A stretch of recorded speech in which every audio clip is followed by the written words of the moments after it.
And we're live. What's up, everybody? Thank you for joining. Live from Israel, awaiting a retaliation attack from Iran. And just when I was looking forward to having a nice, peaceful weekend, living under a government that just likes to escalate things. So we're going to do some commentary. We're going to do some of our own commentary. We're going to review some other people's commentary. We're going to have an opportunity for guests to come on and share their thoughts, ask questions. We'll have a nice, vibrant conversation on this. It's also possible that during this stream, sirens here in Israel will go off. I'm not really one to go to the shelter. Just statistically speaking, it's good as a national policy. It does save lives, but your chance of getting hurt as an individual is negligible. It's like close to zero. So we'll keep the stream going even through sirens. And hey guys, I mean, if there's a hit, then that's some good content right there. But let's hope that's not the case. Cool. So just some thoughts. First, I think that there's this common, let's even call it a misconception about Iran, that they have been attempting to build a nuclear weapon now for decades, that they're just racing to have nukes. But that's not the case. There's no reason to really believe that to be true, because Iran has all the capabilities to build nuclear weapons. They haven't built them from a lack of will. Now, where does this lack of will come from? We can speculate, right? They say it's for Islamic reasons, which is interesting because I've never heard such an Islamic justification. Maybe later in the program we could have some Muslims on and they could share their perspective on that. But their publicly stated reason is it's against Islam to have nuclear weapons. They say the same about chemical and biological weapons. It's not so again, it's not a lack of capability. We've had much less advanced societies than them build nuclear weapons like half a century ago. So again, what's driving their lack of will? Is it religious reasons? Is it geopolitical? Maybe they just don't want to deal with the cost of trying to build a nuclear program. A nuclear program they have, right, for energy, technology, medicine, but a nuclear weapons program comes with repercussions. So that might be a motivation, but they have not attempted to build nukes. Had they would have been able to. Now, don't get me wrong, I can understand the concern with a regime like Iran having nuclear weapons. I can understand why people feel safer when they don't have nuclear weapons. But we need to be honest that they weren't just racing towards this. Now, Israel's strike in the middle of the night definitely hindered their capabilities to build nuclear weapons, but it very well may have increased their will, right? Had they not decided they want to in the past, maybe now this will motivate them to actually go through with it. So unless Israel's attacks lead to regime change, which is possible, but I don't think all too likely, then it's not clear that this actually decreases the chance that Iran gains nuclear weapon capabilities within some amount of time in the future, right? Again, their capabilities are lower, but their will may be higher. So the idea that this has stopped them from attaining nuclear weapons, to me at least, is very, very not obvious. Now, if this does lead to regime change, then I think you could see a clear benefit to these attacks. And I would like to see the Iranian regime changed, but that's not the same as me endorsing this attack, because I think that's a very non-obvious conclusion or result to Israel's attack. What is obvious, though, is the immediate impact, right? It's hard to speculate on long-term impact. Immediate impact we could speculate on. So what is the immediate impact? Increases the chance significantly of regional instability. Increases the chance of civilians being killed significantly. Some civilians in Iran have already been killed.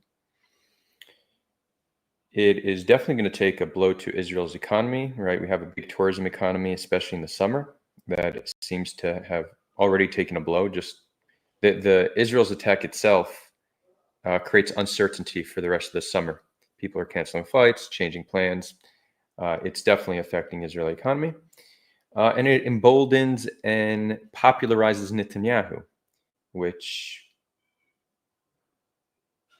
personal opinion, I think is a pretty horrible thing, because I and many others would like to see his reign of power cease once and for all. And I'm in the majority of Israelis when I say this. This just increases the chance that he maintains power, unless the retaliation is so severe that this Israel's attack is perceived in Israeli society as a massive failure. Now, in terms of what the retaliation will be, it's unclear. It's already been reported that over 100 drones are currently on their way to Israel right now.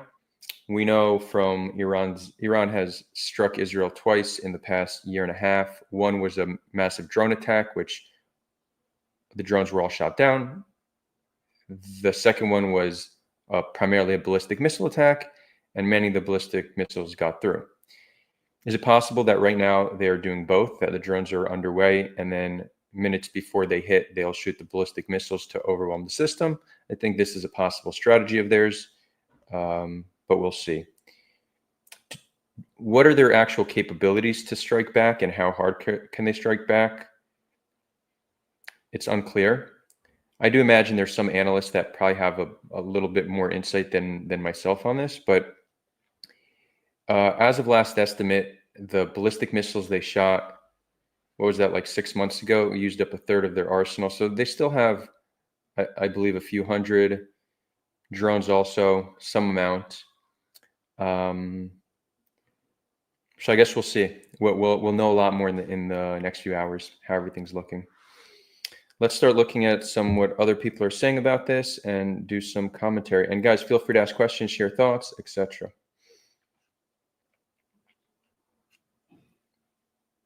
And if anybody wants to hop on, just go to our Discord, and you could hop on through Discord. I will drop a link. And yeah, so also another thing, like most Israelis and supporters of Israel around the world are rejoicing, and I understand why. We kind of have like this kind of innate tendency to rejoice when our enemies are attacked. That's what's happening. It's an emotional response. It's not rational. It's very unclear that this is net positive in the big picture. But most people are emotional creatures. This isn't even me making a judgment. It's just an assessment. That's how I think people respond. So it's like, yay, our enemy got struck. Good. But that is, in my opinion, equally short-sighted to those who cheered on October 7th because they thought that was some major victory. And, we see what that opened the door to. I see Real Murfud is asking, Adar, do you have a mamad in your house? For those who don't know, a mamad is shelter. Yes, I do. Most of the newer homes in Israel have mamads. I do have one, and there's some spare food in there, but I don't use it because, again, I just, statistically speaking, I don't think there's I don't think it's that, statistically speaking, the chance of something happening to me individually is close to 0%. It's not zero, obviously, but it's close to zero. MST is asking, don't you want to see the Iranian regime collapse? I do. And the reason I do is simply informed by my Iranian friends who lived under the Iranian regime and would like to see them collapse. I, as a Westerner, very much have learned about Iran through Western propaganda. So that's not where I'm basing my assessment on. I just have Iranian friends who I very much love, and I've understood from them that it's pretty brutal living under the regime. And I see how they have a very strong secular liberal population that's living under an Islamist fundamentalist regime. That's not an ideal system of governance. unless there's an overwhelming majority support for such a form of governance. But no, Iran should have a secular democracy. I think that's probably what's needed, and maybe some kind of a, I don't know. I don't want to cross into territory that I don't know. I did ping my Iranian friend to see if he wants to hop on. He might join later, but I might really be speaking from a place of like ignorance, saying secular democracy would be best for them because I don't know the exact makeup. But I could confidently say that the Ayatollah is not the best form of governance for them. So. Yeah, if this leads to the Iranian regime collapsing, I think that's probably a good outcome here. So MST is asking, so why are you so skeptical about the bombings? If anything, historically, they've shown they don't understand diplomacy. Well, so again, as I said, the bombing is very uncertain to cause regime change. What it did was hinder their nuclear program. How does this lead to regime change? Regime change will require a much broader attack and likely will not be able to be done by Israel alone. And you say, if anything, historically, they've shown they don't understand diplomacy. I'm not sure I've seen that historically. I think they've been willing to get into all sorts of nuclear agreements with the United States. So I'm not sure. I don't know where you're getting that from, but if you have a different take, feel free to share it. And also, I think violent regime change has a pretty clear history of not working out, right? So even if Israel and the US came with a stated goal for regime change, I'd still be very skeptical, because where do we see that work? Was it now net positive what we did in Iraq?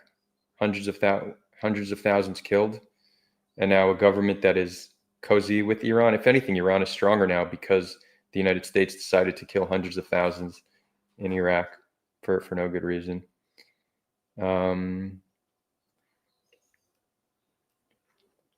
We have Afghanistan, didn't work.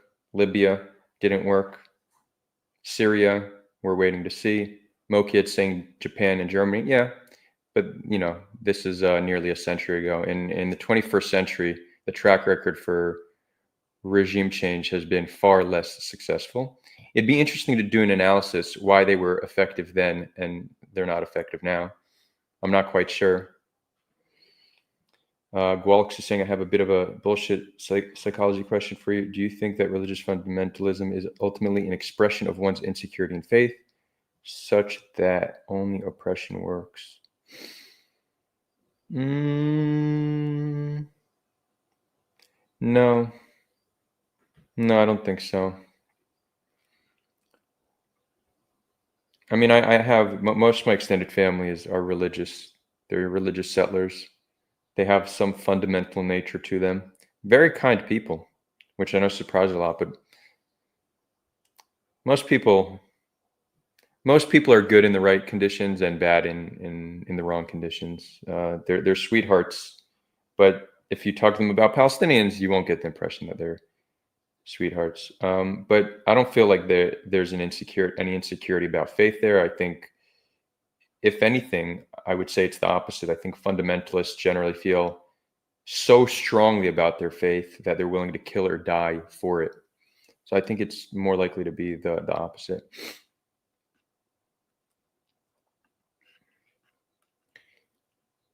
Moked, if you have some analysis that you think why some regime changes have been far more successful than others, I'd be interested in hearing your analysis. But 21st century ones have been, for the most part, a failure. What I would say an interesting observation is, it seems like the regime change in Western nations has been more successful than in Middle Eastern nations, and it could be because of the implementation of, like, when we do regime change in the Middle East, well, that's not entirely true, but we attempt to impose a Western system on Middle Eastern people who are culturally different, and perhaps that just doesn't work as well. It's not as stable. I think often to have a highly functioning nation state, it requires more trust and belief in institutions than in the tribe or the clan. And I think that when you build nations that comprise of many smaller tribal groups, it's much harder to have that be a stable nation. We do see this also with European countries, right? Greece, for example, has more of a familial unit, less of a sense of nationalism, and they have trouble collecting taxes. People don't want to pay taxes to the government. They don't trust it, right? But then you have places like Sweden and Scandinavian countries where it's all about the state, and they do very well, much more stable. So I think it could very well be connected to that.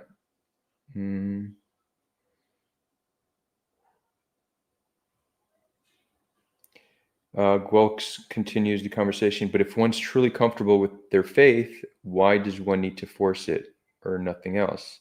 Not to be facetious, but it very well may be that your family are not truly stable in their beliefs. And you're saying this as an Israeli whose family is religious Orthodox. Well, there's a difference because Jewish fundamentalism isn't about converting people, right? We don't have a culture of conversion. I've heard there has been in the past, but not currently by any means. But religions that are trying to convert others, I think they do it not because they're not sure. I think it's because they believe that there's a religious justification for it. And I don't know. I think the religious people I talk to seem to be extremely stable in their beliefs. Is it just a facade? Perhaps, but I've had a fair bit of conversations with religious people, and I've never seen anything to suggest that it's they're not sure in their belief.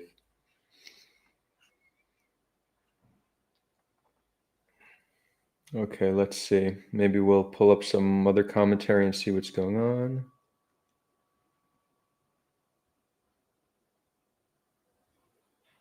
It's funny, hella confused. I see your comment.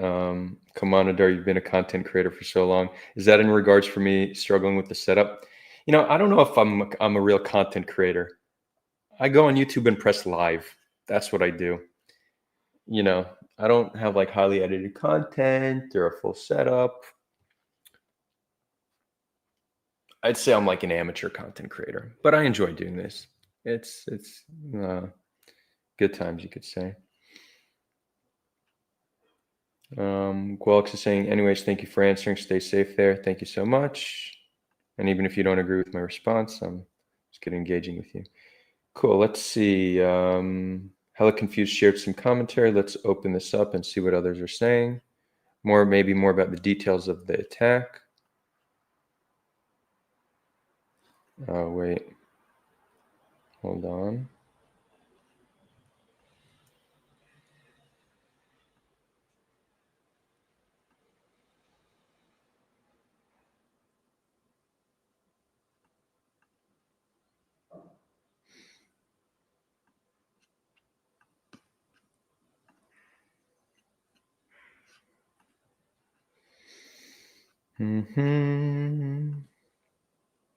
See, now I'm showing my amateur nature again with these technical difficulties. I don't know if you all saw, I uploaded a video yesterday of me hiking in the Bethlehem Mountains. My mom watched it and she gave an interesting commentary. She said, "You very rarely show much emotion or vulnerability on your live streams, so this was different for a change." So if anybody wants to see a different side of me, check out that video. Okay, cool. We're good. A very good morning. And guys, feel free to send more commentary. We could review it. We'll see what's going on, what others are saying. To you, thanks so much for talking to us this morning. First of all, as I understand it, you're in Tehran. Can you tell us what you saw and heard overnight first? Yes. In the middle of the night, we woke up to explosions, and we saw that in our neighborhood and other neighborhoods, the Israeli regime used missiles to bomb apartment buildings, and a large number of women and children have been killed. That's not something that you've been pointing out over the last 10 minutes of pro-Israeli propaganda. But our guy here comes out swinging. Okay, yeah. So women and children have been killed, and also, so here's an interesting thing: some scientists were killed in their homes with their children and families. Right now, it's never been demonstrated that the nuclear program is being used to build weapons. So these scientists, they're scientists. They're not combatants.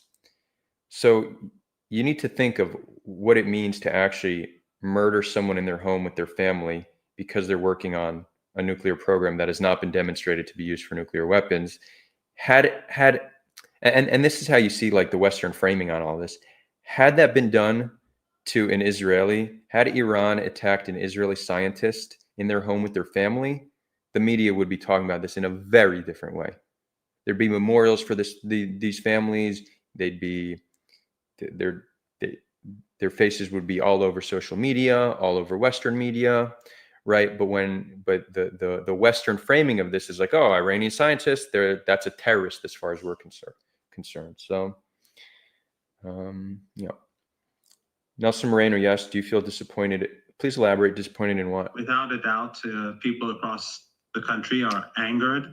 This was unprovoked. It was an act of aggression. But of course, in the West, when they support a Holocaust in Gaza, obviously, when they support the genocidal strikes in Beirut, when they support daily murders in the West Bank, there's not going to be much sympathy for the women and children lying on the streets in Tehran.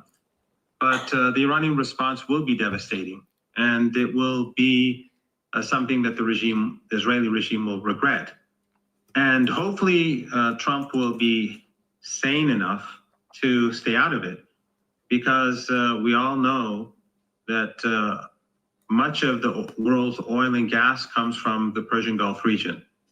And if the bases, US bases, are in countries on the other side of the Persian Gulf, if the United States attacks Iran, those tiny Arab dictatorships will be complicit.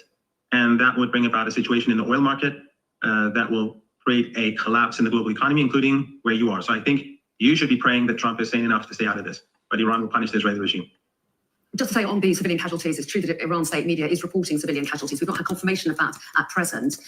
In the meantime, Israel has said that it's struck nuclear targets. Since you haven't confirmed it, anyone who's watching your program can go to my Twitter account and see an image of a child who was murdered and lying dead. I don't think when you want to speak on behalf of the Israelis, there's no need for all these confirmations, but when it's Palestinians or Iranians or Lebanese, everything has to be confirmed, and by the time they're confirmed, it's all over. We just like to credit where the information comes from, that's all.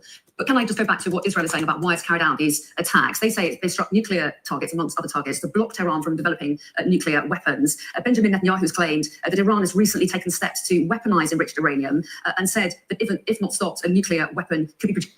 So, I mean, Netanyahu has been saying this for 2 decades. Like, this has been his thing for 2 decades, that they're on the verge of nuclear weapons, et cetera, et cetera. I mean, this isn't new. I'd be interested in hearing what is the evidence that they have taken steps to turn this into actual weapons. ASDF says, interview Ory Goldberg. He has an interesting contrarian take on it. I just actually, upon seeing your message, I texted him to see if he wants to join. So we'll see if he's available. Now we'll get him on stream. Nelson Moreno says, do you feel disappointed that Israel attacked while Iran was having Yeah, I mean, I think we definitely should have allowed negotiations to happen to see what goes on. But yeah, I didn't wake up happy about this. And if you go to the beginning of the stream, I explain why I think this is very clearly net negative in the near future, and in the long term, it's very not obvious that this will yield positive results for the region.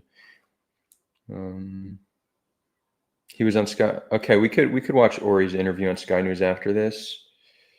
Dimitri Vest says, so Israel needed to wait to be nuked. Yeah, I mean that's just hyperbole and fear mongering. No, we don't have any evidence.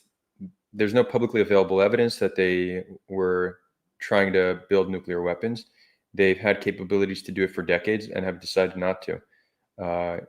So the fact that Israel decided to do it now, while Trump was making progress on negotiations, probably is less connected to some intel that they're close to building nukes, but more so Netanyahu not wanting to see a deal happen between the US and Iran. I think that's probably a much more plausible explanation.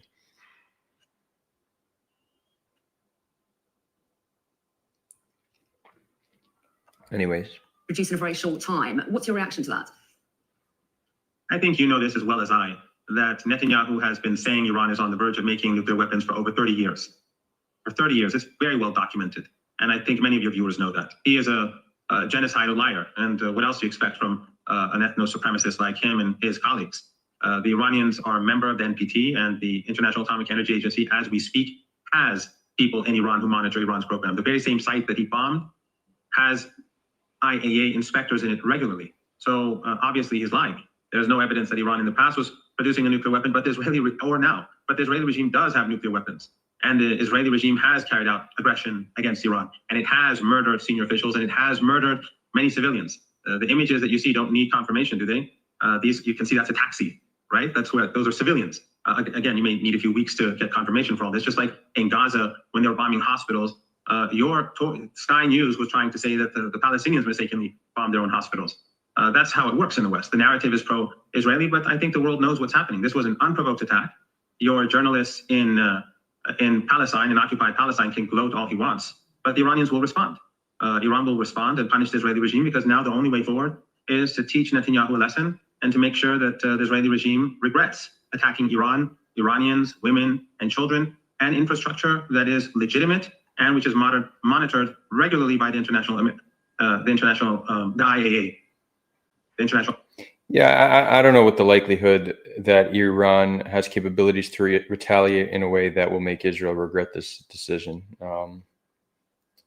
I mean, it's possible, but I'm not sure that's high likelihood. Atomic Energy Agency. Well, yes, and the International Atomic Energy Agency yesterday said that it found that Iran was not complying with its nuclear obligations for the first time in 20 years. That is not what Netanyahu said, first of all, that he said something very different.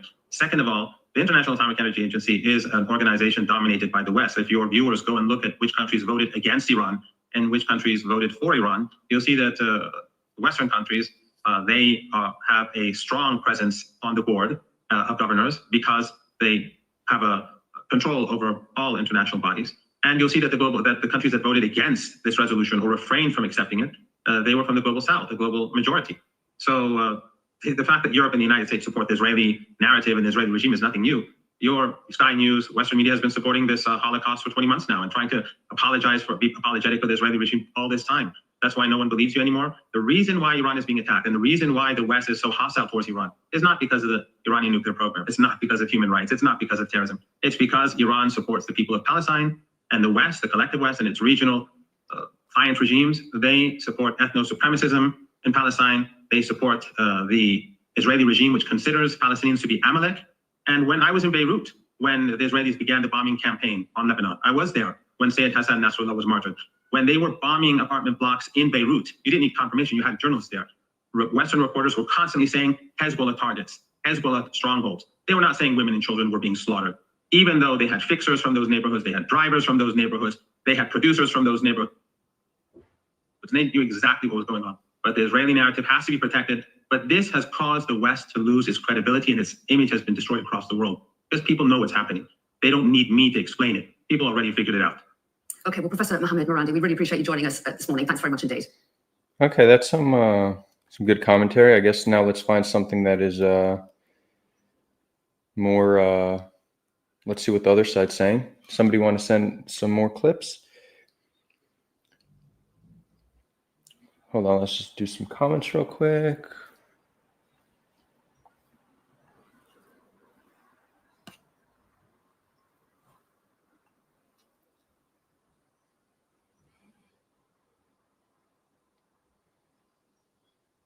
So Grocery Man, you brought up an interesting point that I'll read.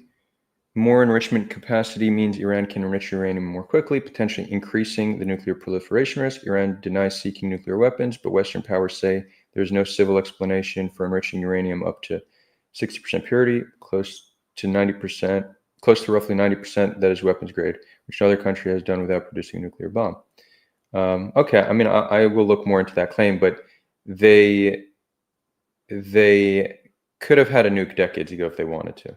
Like Iraq had one achieved one in like 81. Pakistan had one also. I believe Pakistan got one in the 70s. Iran is far more technically advanced than Iraq of the 80s and Pakistan in the 70s.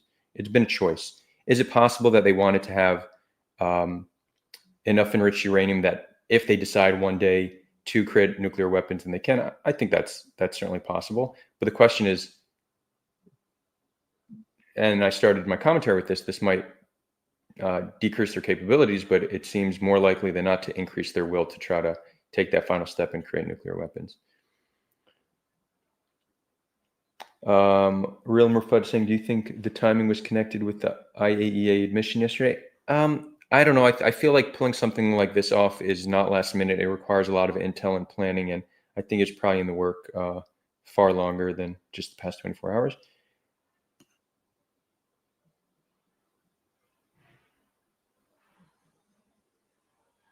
Grocery Man saying, I don't know, Mossad knows everything about what Iran is doing. Why would Israel do this just for fun? I don't think it's just for fun. It's for geopolitical, more geopolitical control and influence. And you could see, so one is Iran is the main supporter of Palestine, or the most powerful supporter of Palestine in the region. They fund their proxies, which are all enemies of Israel. They themselves are an enemy of Israel, and Netanyahu clearly benefits from showing his strength. So you could see very clear incentive for why they'd want to do this, aside from just them building nuclear weapons. Nevio says, any chance the timing is related to the coalition almost falling apart in Israel? It's possible it's related to that. I think it's hard to not see how it's not related to Israel or US and Iran being in negotiations, and Trump showing that he's willing to take a slightly softer approach and make certain concessions. I think it's probably more connected than that. But have we heard anything from the Americans yet? Like what's because this seems it seems like this the type of thing that would be coordinated with the United States, but have we heard anything? Nelson Moreno saying, do you think Iran was surprised by this attack? I mean, Israel was warning that it's coming. I think they're probably surprised by the scale and effectiveness of the attack.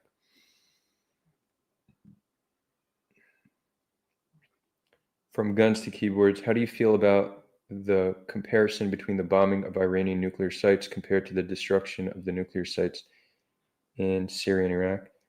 I'd say they're probably, well, no, they're not comparable, because those were both very clearly building nuclear weapons. That's not, we don't have that same level of evidence for Iran building nuclear weapons. As far as we know, they weren't, that they weren't building nuclear weapons. They had capabilities to, but that was not the same as Iraq and Syria. It is comparable in the sense of Israel doing a preemptive strike to, let's say, what they would describe to ensure their security, right? So it is comparable in that sense, but it's a slightly different situation.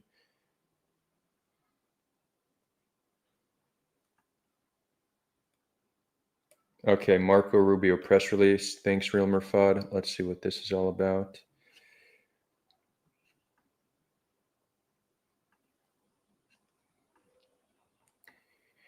Tonight, statement from Secretary of State Marco Rubio. Let's just start by saying this guy's a tool, but let's hear what he has to say. Tonight, Israel took unilateral action against Iran. We are not involved in strikes against Iran, and our top priority is protecting American forces in the region. Israel advised us that they believe this action was necessary for its self-defense. President Trump and the administration have taken all necessary steps to protect our forces and remain in close contact with their regional partners. Let me be clear, Israel should not target U.S. interests or personnel.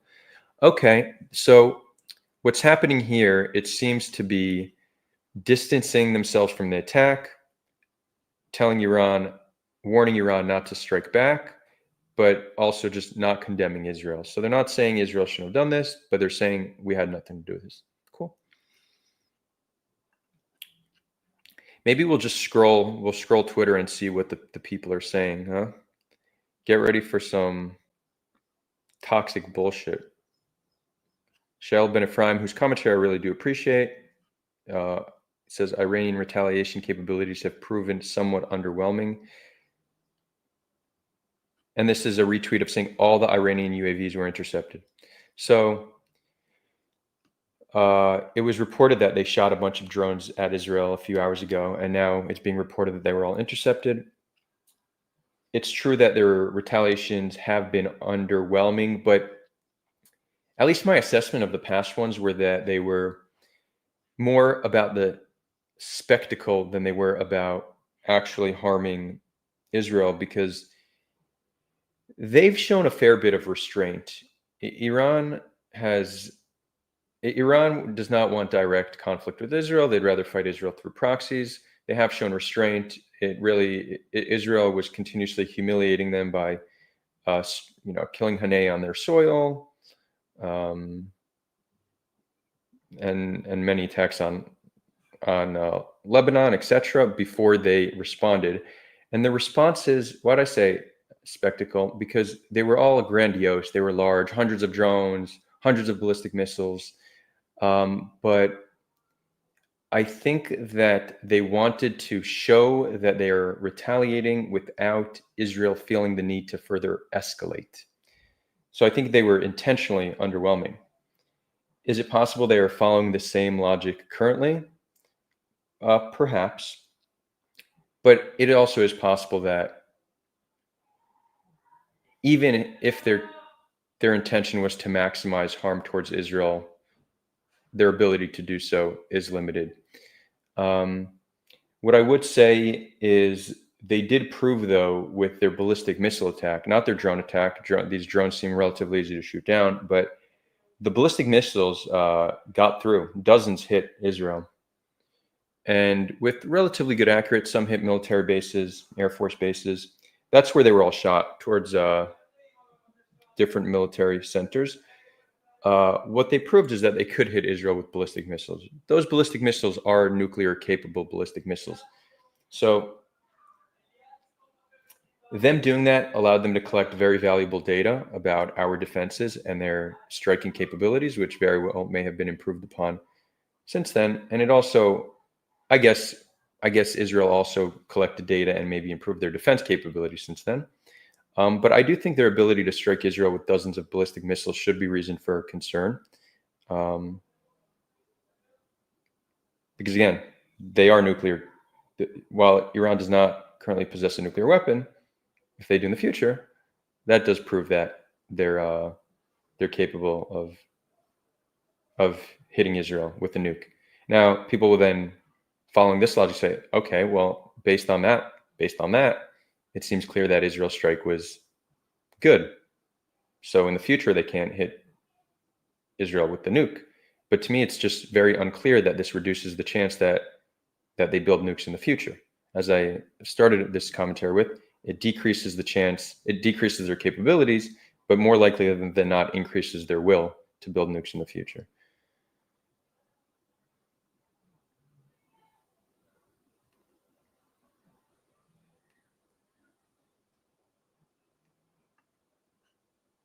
Nevio's commentary on this, on Marco Rubio's statement, is they're giving Iran the green light to attack Israel, not the U.S. No. I mean, in a sense, yeah, they didn't say don't retaliate. They said don't retaliate against us. You could say that's the wink and the nod. But I think it would also look a little bit weird if they're like, nope, do not strike back. Like, U.S. is capable of that, but it would seem odd if that was part of the statement. Realmer adds commentary saying, I think they're just deflecting, not enough info at the present to know if U.S. will assist in defending Israel. Unlikely unless it threatens U.S. interests. Yeah, I agree. Or if it's really bad for Israel.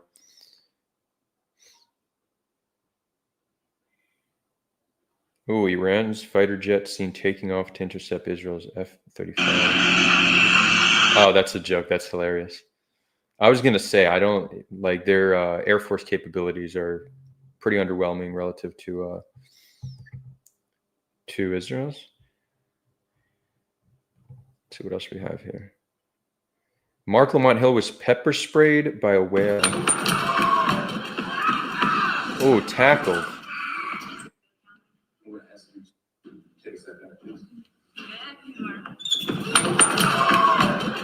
Okay, I understand his fear, but he could have been a little bit more graceful in that retreat. But no judgment. I haven't been in that situation. But what you need to do there, what you need to do is you do a back roll over the seat and you land on your feet. That's how you do it with class, you know? Let's see what else we got. You can see my feed has some fun stuff like this, right? You got to get like a break from all the shit. So you get some fun, cute stuff, but then there's also, you'll see there's some fucked up shit here as well. So bro catching a fish with one scoop. Whoa. Okay, nice. Dinner.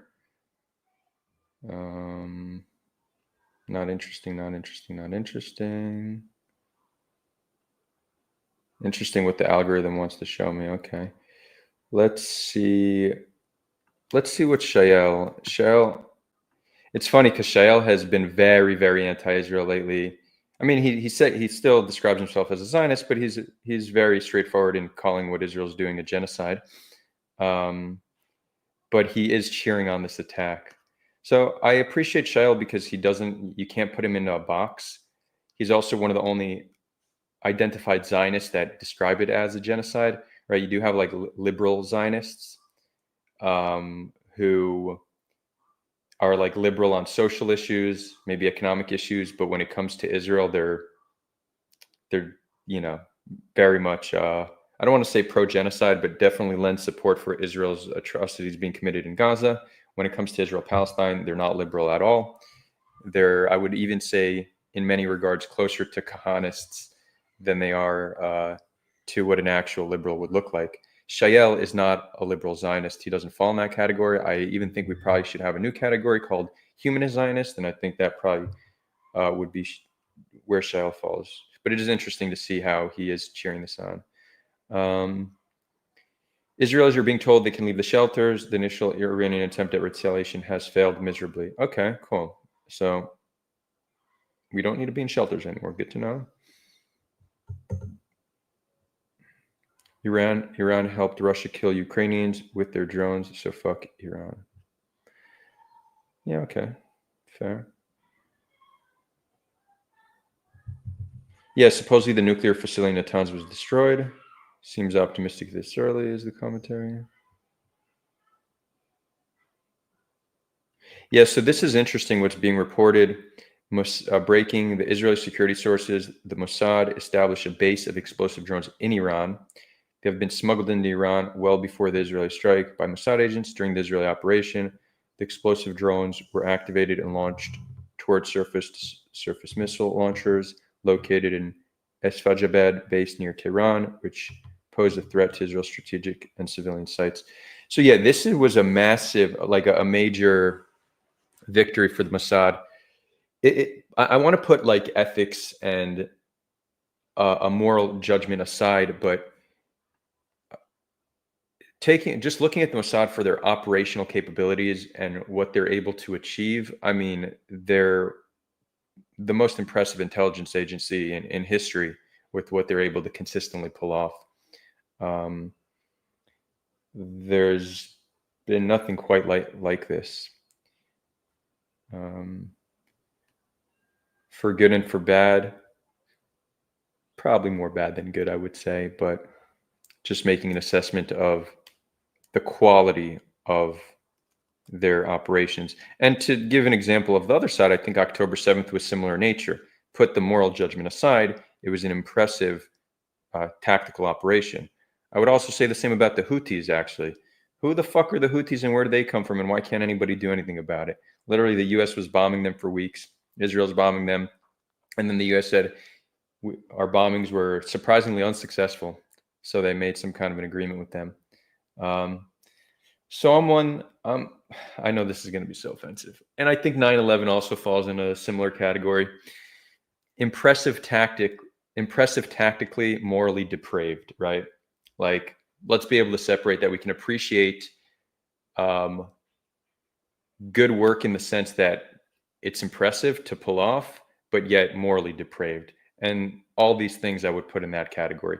So like my inner anarchist, my inner demon, whatever you want to call it, sees this and has some sense of appreciation for the quality, but like none of that affects like my moral worldview. Seeing that it is impressive is not the same as thinking that it's okay or should be done. Anywho,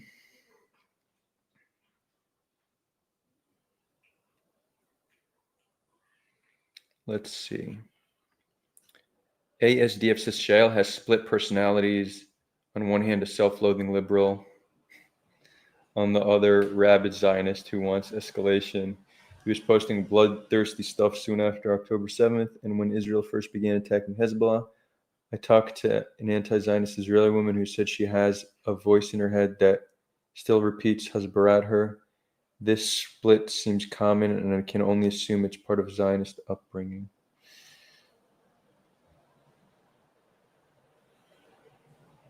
I need to think about that a little bit more, but Shail has had a clear public shift, and he deserves credit because very few people, especially when they're public commentators, are willing to acknowledge that like change and that they were wrong. And Shail's done that many times. And I think it's important for public figures or anyone with influence to be able to admit when they're wrong and change their mind publicly. In terms of split personalities, I think that is something that is pretty common with nuanced thinkers, that we're also binary minded, and it's so much easier to understand and see the world in terms of black and white, good versus bad, right versus wrong. And reality is not black and white. It's many shades of gray. And when you try to hold these nuanced truths, I think it's sometimes hard and you kind of teeter back and forth. I think that's more of my assessment on it, because I've felt myself going through a similar process where I sometimes, and maybe in recent years it's gone easier, but at least at the beginning of my journey in activism, it was very hard to hold a very consistent perspective on Israel-Palestine that is balanced, right? I'd hear a very compelling pro-Israel argument, I'm like, okay, that's convincing. And then I'd hear a convincing pro-Palestine argument and it would shift me. Over time, I don't want to say I'm not shiftable, because my mind certainly changes when new information arises. But I think over time, it gets easier to hold this more of a nuanced view. But I definitely recognize the challenge. And I saw how I too, for many years, had somewhat of a split personality when it came to Israel and Palestine. And I imagine in some regards, I still probably struggle with this at times.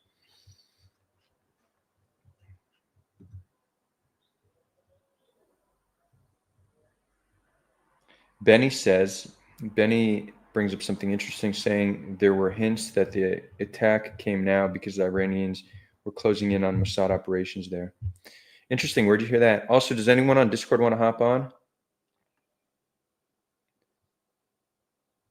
Okay. Also, Ory Goldberg got back to me, said he's doing interviews for another hour. Okay. Ory's busy, but maybe then.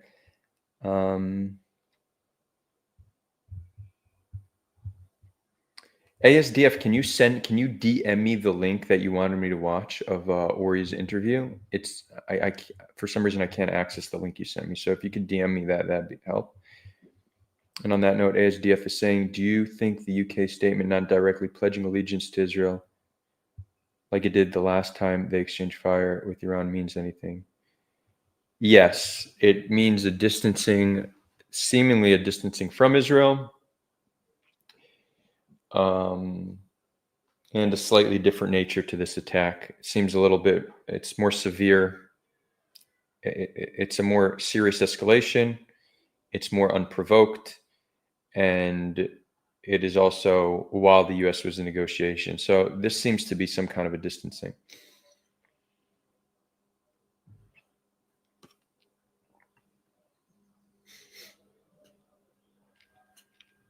You know, it's funny. I stream this to Twitch as well, but I've like been on Twitch like twice in my life. But there's a setting where you could just stream to Twitch, and we have one viewer on Twitch. So whoever that Twitch viewer is, what's up? Maybe say something. Good to see you here. It seems like X has become the most popular viewing platform for whatever reason.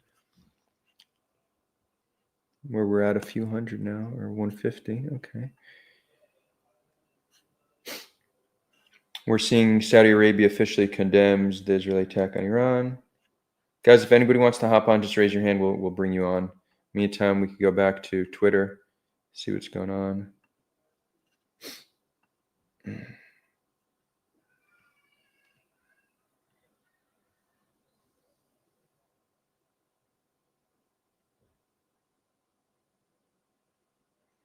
Mm-hmm.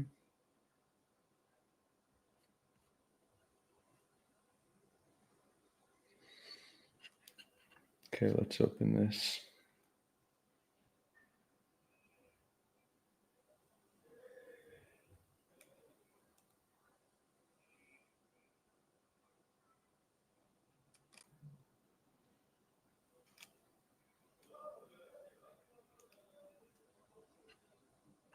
Okay, here's a. We begin with. This should probably be a more Western narrative on it. The last one we watched was, let's call it more of an Eastern narrative, or Middle Eastern, or anti-West. We begin with breaking news. Wait, hold on. I'm sharing the wrong thing. Oh, no, I'm not. Israel says Tehran has launched more than 100 drones after its wave of airstrikes on nuclear and military sites across Iran. Iran state media have shown these pictures of the aftermath of strikes in the capital Tehran, saying that the attack damaged residential buildings and led to civilian death. Oh, yeah. I mean, looking at that damage, very clearly civilians are going to die. I mean, this was at an hour where people are at home sleeping. Yes. Right. So, like, people were murdered in their sleep. Let's just put that out there. People were murdered in their sleep. And I think that a shift I think we should try to see in the world, and we have made progress over the past centuries, but I think most people can agree that humans have an inalienable right to life. But when it comes to war between countries, suddenly that inalienable right becomes meaningless, and we just view civilians as collateral damage. And then it's essentially saying, okay, civilians can die. But collateral damage, if you think about it, it's a decision to remove a civilian's inalienable right to life. I could see some instances where you have no choice and that needs to happen. But generally speaking, we are killing civilians when we do have other options. So this is another one of those instances where Israel decided to take away some Iranians' right to life for whatever goal they were trying to achieve. It's also reporting that the head of Iran's Revolutionary Guards and top nuclear scientists are among those killed. The Israeli military says 200 of its jets hit about 100 targets in the capital and other Iranian cities, and that the attack is still ongoing. Israel's Prime Minister Benjamin Netanyahu confirmed the military operation in an address to the public a short while ago. Moments ago, Israel launched Operation Rising Lion, a targeted military operation to roll back the Iranian threat to Israel's very survival. This operation will continue for as many days as it takes. Rising Lion is actually a pretty clever name. I imagine it's connected to the fact that their old flag before the Ayatollah had a lion on it. So it almost seems like a reference to that it's like a anti-regime symbol. Takes to remove this threat.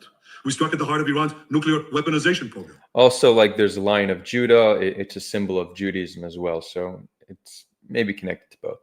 We targeted Iran's main enrichment facility in Natanz. We targeted Iran's leading nuclear scientists working on the Iranian bomb. Let's bring in DW correspondent Tanya Kramer, who joins us now from Jerusalem. So, Tanya, we understand that Israeli strikes on Iran are continuing, and also she nods her head too much. Just some feedback to her if you noticed that. Joins us now from Jerusalem. So, Tanya, we understand that Israeli strikes on Iran are continuing, and also retaliation from Iran has begun. What's the latest you can tell us? Yeah, certainly all eyes are now on what is happening next year in Israel, because the Israeli defense minister, Israel Katz, had declared a national state of emergency early this morning. At 3 a.m. local time, sirens were shortly sounded across the nation here, across the country, to alert the public that this attack in Iran was underway, and that now the home front guidelines would have changed, that things will be closed in the coming days. It comes from, they say that it comes from the normal activities now to only essential activities, meaning hospitals will stay open, but many other places are shut down. So what we're seeing right now is what we're hearing from the Israeli Defense Forces. They are saying that Iran has launched over 100 drones. They need a couple of hours to arrive here, and that they're working to intercept them. So we have to wait, when this arrival time would be. But this comes, of course, against the backdrop of this large-scale attack in Iran, as more and more emerges from this.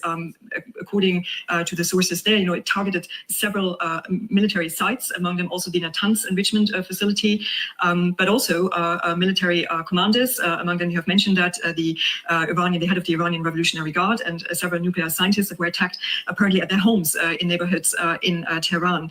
So basically, right now in Israel, I think the focus. Right. And again, about so much about, and I imagine this is the norm throughout history when you're fighting another nation, but you construct the rules of war to allow you to do things.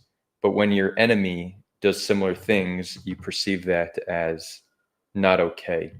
Right. So this idea that you could kill nuclear scientists in their home with their families, just because they're under a regime that you don't like, or it's an enemy regime, that's not a standard we would accept if it was imposed on us. No one would accept Iran murdering scientists in their home, even if they were working on science that is then one day being used to kill Gazans in their bed, right? Nobody would accept that as a legitimate form of attack. But the whole Western framing is, yeah, those are terrorists, they're not scientists. But again, that's a framing to justify any action you do as okay, and it's a double standard. It's a very clear double standard. Is on the retaliation by Iran that is expected. Well, Tanya, tensions have been running high between the two countries in recent days. Can you perhaps walk us through what exactly led to these overnight strikes? Well, I think for years, Israel has threatened to attack Iran's nuclear facilities. And this is at the core of the doctrine of Prime Minister Benjamin Netanyahu's premiership.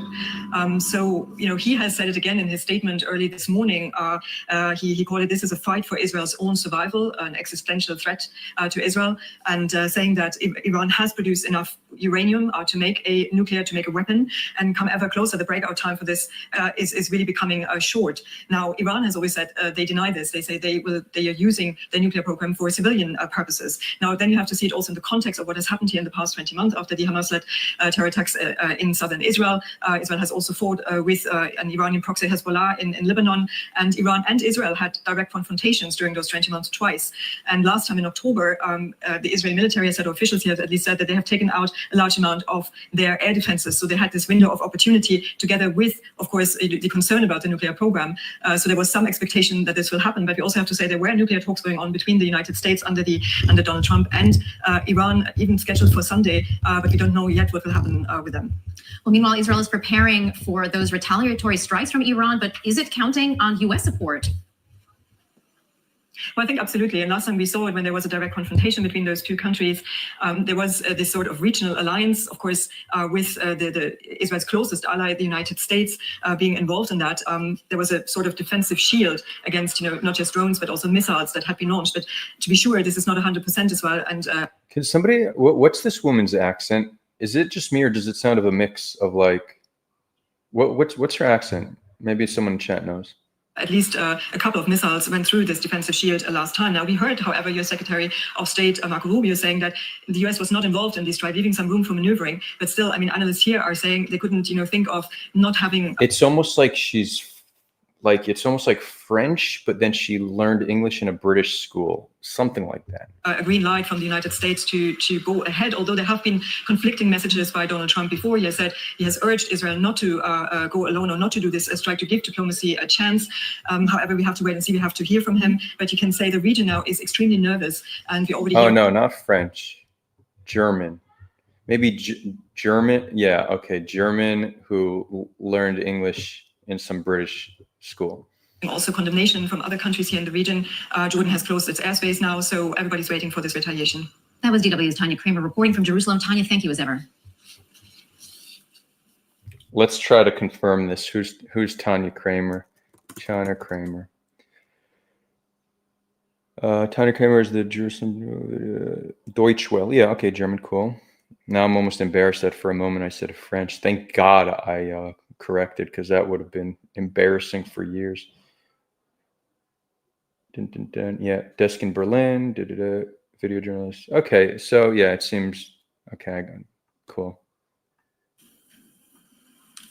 Well, for The View from Washington, let's bring in DW correspondent Misha Komandowski. So, Misha, what has been the reaction from the U.S. administration? Well, we already heard from Secretary of State Marco Rubio. He has issued a statement distancing the U.S. from the operation while warning Iran not to retaliate against American interests. Here's what we know. Rubio confirmed that Israel acted alone, describing the strike as a unilateral action taken in what Israeli officials say was self-defense. The Secretary of State made clear that... It's interesting that for whatever reason, DW News, I don't even know who they are, but like their production is pretty sketch, because you can hear audio coming in from the video they're putting. It's interesting. The United States was not involved in carrying out the attack, and he emphasized that Washington's top priority here and right now is the safety of American forces stationed across the region, and said the administration is in close coordination with the allies and partners on the ground. Rubio issued a direct warning to Tehran saying, and quote unquote, "Let me be clear, Iran should not target U.S. interests or personnel." The U.S. response so far remains focused on containment and de-escalation as tensions in the region threaten to spiral into a broader conflict. We also received a travel and photo lid from the presidential pool, which essentially confirms that President Trump will have no public appearances or interactions tonight for the rest of the night. In response, the Islamic Revolutionary Guard Corps claimed the Israeli attack was carried out with the full knowledge and backing of the United States. And speaking of the talks, we just heard from our source in administration, and let me quote, the White House is still somewhat hopeful that talks will go ahead on Sunday. Well, indeed, it was just a few days ago that President Trump said he'd prefer to find a diplomatic solution with Iran. Will this change his approach now, these developments? Well, President Trump told reporters recently the threat was serious and Iran should never be allowed to build and manufacture a nuclear weapon. He, as he stated publicly, preferred a peaceful diplomatic solution, but warned that time to make a deal was running out. And for weeks, President Trump was hopeful a deal with Iran could happen. But lately, that hope seemed to be fading away. And he previously stated he doesn't want Israel to attack Iran, while the two sides are still talking about a possible nuclear deal. Well, if the U.S. was indeed actively pursuing diplomacy with Tehran, how could Israel's decision now to launch a direct attack on Iran's nuclear sites impact ties between the U.S. and Israel? Great question. We don't know that yet. And Israel reportedly told the U.S. it was ready for a full-scale strike.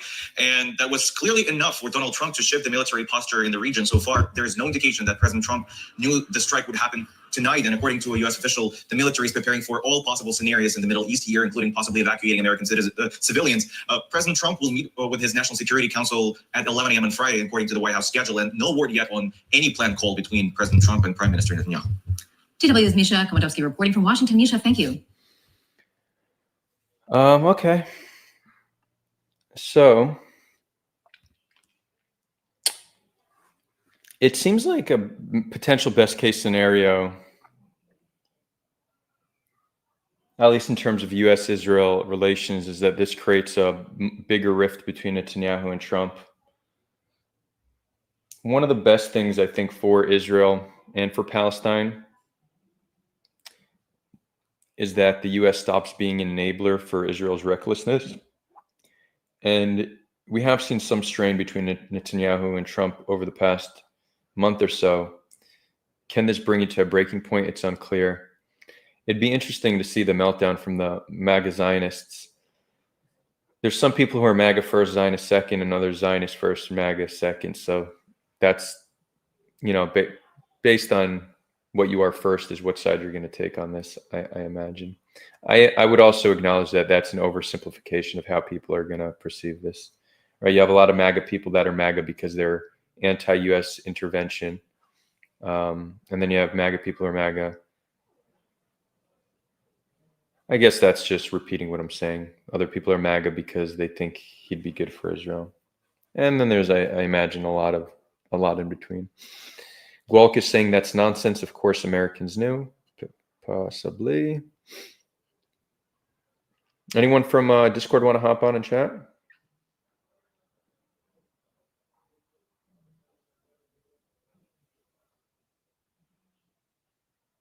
Yeah, Nikias, are they going to do a royalist coup now, rising lion? Yeah, something like that.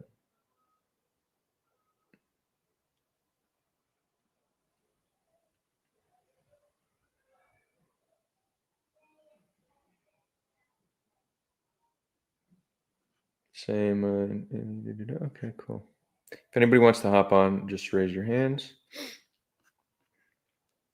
Let's see what's going on over on Twitter. Did he send me the link? Yep. Thank you, ASDF. Let's watch. It's live, but you can scroll to 4 hour, 16-minute mark. Quite clear. Oh, but it starts at -11. Okay, so we need to do some math. If right now the entire stream is 11 hours, 12 hours, that means I'd need to go to 1/3. I need to go to 8 minus 8. And then the 16 should be minus 744. I'm decently good at math. Probably when the pressure's on, I not as good, but let's see how I did with this. In recent years, can someone correct me though if they think I'm wrong? Iran has produced. Okay, well that's not Ory, so I guess I was wrong. We'll try to see if we could find a snippet of him.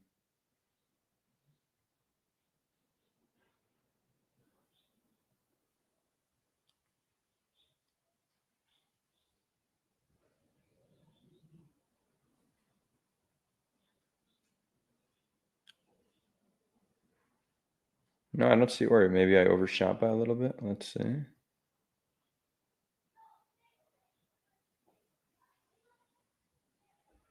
ASDF, I don't know. I'm not seeing him here. You know, you could send a link with the timestamp and then it opens directly to that.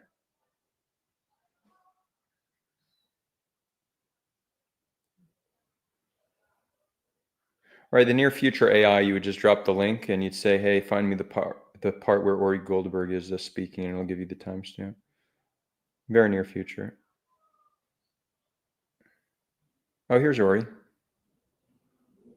No, so Ory, it's ASDF. It's not at 4:16. It's minus 4:16, meaning it was 4 hours and 16 minutes ago. I think that's the. Wait, how did I lose it? Oh, here he is. We had Ory here on the server a few months ago. Cool, we found him. Thank you.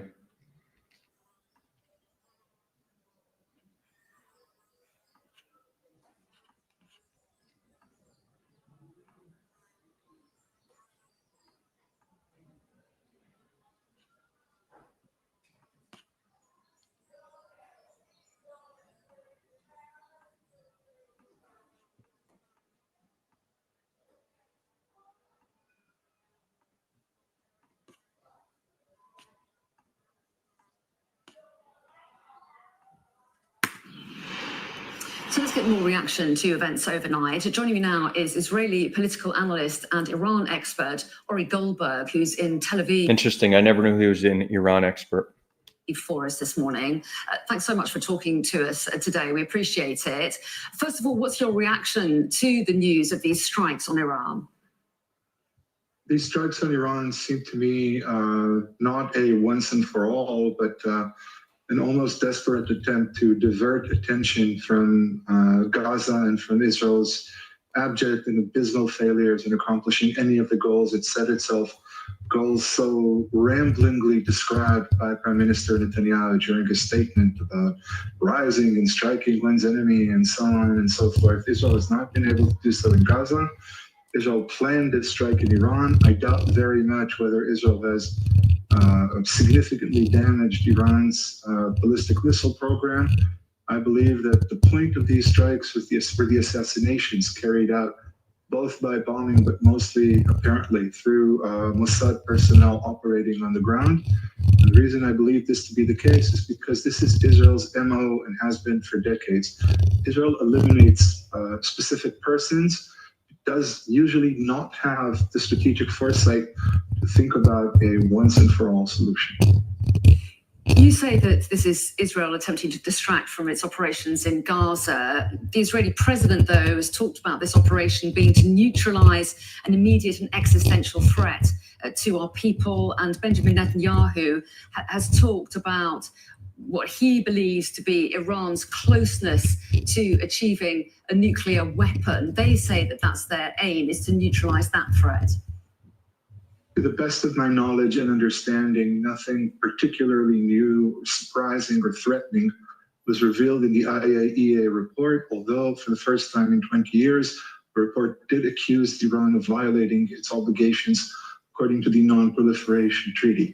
But when considering that, one should consider the fact that Israel is not a member of the treaty, that Israel has, according to various reports, hundreds of nuclear devices deliverable on a wide variety of platforms, and that it was only days ago or weeks ago that President Trump himself, who received such an emotional thank you from Prime Minister Netanyahu, began negotiations with Iran. Unless this was a carefully orchestrated fraud, a psyop, where the United States was fully cooperating with Israel and meant to deceive Iran and open a backdoor for Israel to attack, which I don't think it was, then to my understanding, Israel has gone at this alone. And Israel has gone at this alone because it fits both Netanyahu's particular political schedule, but also because Israel is reaching the end of its road, the end of its ability to encapsulate its failures and its horrific campaign in Gaza. And the US Secretary of State Marco Rubio has made it clear that the US was not involved in these strikes. So what do you make of that? And what do you expect that Donald Trump will do in reaction? I don't know what Donald Trump will do. I'm not sure this is up to Donald Trump. I actually think this is now the time for the European Union and for other global leaders to step into the breach. Donald Trump will most likely, as he often does when things like this happen, without his direct knowledge, he will want to distance himself from this, not to act directly. Israel carried out what, to, again, all facts and purposes, seems to be an unprovoked attack on Iran. Nothing was reported that was nearly as seminal as Prime Minister Netanyahu claimed in his statement. It is now up to the world to decide what happens when one country attacks another country in such massive, drastic, unprovoked fashion. I'd like again to reiterate, I think the point of the strike was not Iran's nuclear program, because it's well known that Iran hides its nuclear sites well beyond the capacities and capabilities of the Israeli Air Force, but it was rather the assassinations of senior Iranian personnel. This is how Israel hopes to strike fear in Iranian hearts. This is how Israel maintains deterrence. It has failed spectacularly. Whenever Israel has attempted the strategy on whatever front it chooses to fight on, I see no reason to assume that it will not fail again. How do you expect Iran to respond? I think Iran has much to gain from restraints. I believe that launching 200 drones over the past hour is not an indication of Iran's severely damaged first response capability, but it is a strategic decision meant to signal to the world that even if it does not resume negotiations with the United States on Sunday, as President Trump publicly hoped it did, it is willing to listen to reason, it is open to talk, it is not committed to a suicide mission. Please contrast that with Israel's response to the October 7th massacre by Hamas, which began on October 7th and had absolutely no restrictions and absolutely no will to create an international coalition to attempt some sort of international sanctions. Iran is going at this differently, as it has done for some time, and certainly over the past 2 years when Israel has been involved in Gaza. I don't see Iran breaking this restraint. I don't see a full Iranian strike. I don't see hundreds of ballistic missiles making their way to Israel. The drone attack, just like the two attacks that Prime Minister Netanyahu mentioned, is specifically meant to be slow and also to be intercepted. You mentioned those talks. Yeah, that's not surprising. It's similar to what I said earlier, that a lot of it is about the spectacle, but they would not like things to escalate. I'm not convinced, though, that there won't be ballistic missiles shot as well. Due on Sunday, the latest round of talks between the US and Iran and in the efforts to reach some kind of nuclear deal. I mean, Donald Trump has said that they're hoping to get back to the negotiating table. Do you really think those talks could still go ahead then? I don't know if they could still go ahead. This is still Donald Trump. We have to take that into consideration. And maybe, just maybe, Donald Trump is a willing accomplice and again, a very elaborate mass psychological fraud campaign perpetrated against Iran. But I generally think, and Secretary of State's Rubio's statement about this is, I think, very significant. I think much more than ever before, Israel is waking up to a new day where its legendary unimpeded impunity is very much impeded. I think Israel will have to answer for its actions. I doubt, despite Prime Minister Netanyahu's ridiculous bravado, I doubt that the world will come to attention when Israel mentions the Holocaust and Moses and various biblical and quote-unquote moral references again. This is going to be much, much more complicated for Israel, which I think explains why Israel did it at this time. This was a window of opportunity that was quickly closing, not because Iranian targets were open to be hit, but because Israel was on the verge of a political tsunami as far as the world treated its campaign in Gaza. How great do you think the risk is then of escalation now? I think that Iran's response demonstrates that escalation is not the first thing it wants to achieve. Israel, if you talk about escalation, Israel escalated tremendously, and Israel will claim that it escalated to fight de-escalation. Again, this is what Israel does. It does so with the Palestinians, it did so with the Lebanese, it did so with the Syrians. This hasn't worked. Israel is now stuck on the various fronts it wanted to conquer, perhaps, except with the exception perhaps of Lebanon, but even there, it's not clear what Israel's horizon bodes. I think that we are going to see some kind of calm. We're not going to see an Iranian strike that even remotely parallels what Israel did. I think Iran will weigh its options. And I think that Iran will realize again that it has much to earn, much to win by demonstrating not absolute restraint, obviously, but by doing things slowly and trying to follow a concentrated path of action. Well, Ory Goldberg, we appreciate your time this morning. Thanks very much indeed for giving us your take on events overnight. We do appreciate it. Okay, that was I appreciated hearing from Ory there. Ory's interesting, right? He's like this academic, very intelligent, but he's got like the two piercings. He's like a cool cat, one of them cool cats, you know. Let's just see. We have some comments that have built up. Let's see what we got.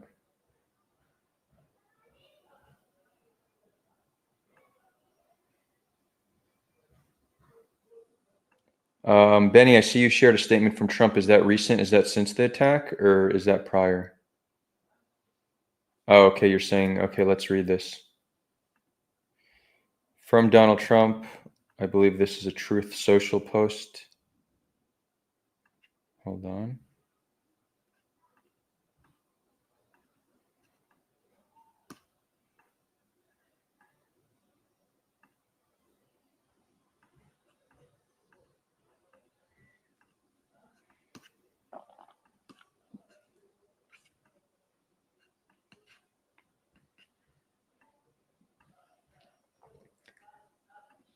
I gave Iran chance after chance to make a deal. I told them in the strongest words to just do it. But no matter how hard they tried, no matter how close they got, they just couldn't get it done. I told them it would be much worse than anything they know, anticipated, or were told that the United States makes the best and most lethal military equipment anywhere in the world, by far, and that Israel has a lot of it, with much more to come, and they know how to use it. Certain Iranian hardliners spoke bravely, but they didn't know what was about to happen. They're all dead now, and it will only get worse. There has already been great death and destruction, but there is still time to make the slaughter, with the next already planned attacks being even more brutal, come to an end. Iran must make a deal before there is nothing left and save what was once known as Iranian Empire. No more death, no more destruction. Just do it before it is too late. God bless you all. Interesting. Trump is like somewhere in between a peacemaker and a warmonger, both in one. I think he's really trying to have these big peace deals. It's the single best thing for his legacy, but doing so without showing any weakness. And Trump's like, I told you so. So make a deal. Okay, well, it's good that he still wants to make a deal. That he's still in it. Okay, let's see some comments.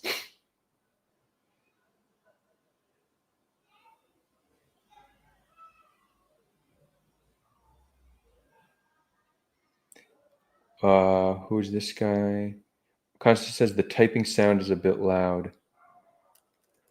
I wasn't typing. You know what I think I might have been doing? I was unconsciously tapping the mic while I was watching it, like even scratching it. Very ADHD of me. So I apologize if that came through in the audio.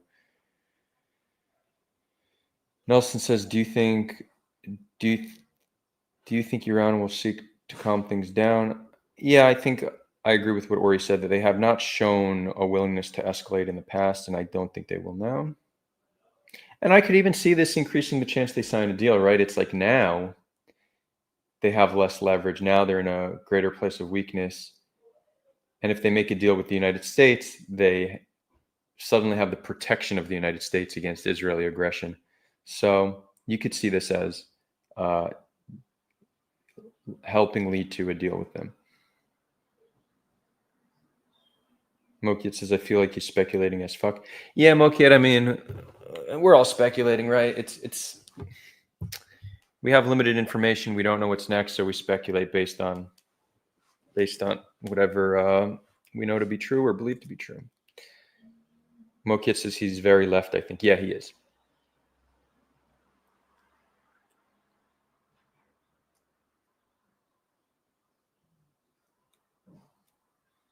Are things in the Middle East on an irreversible path to get much worse? No, I would not be so pessimistic.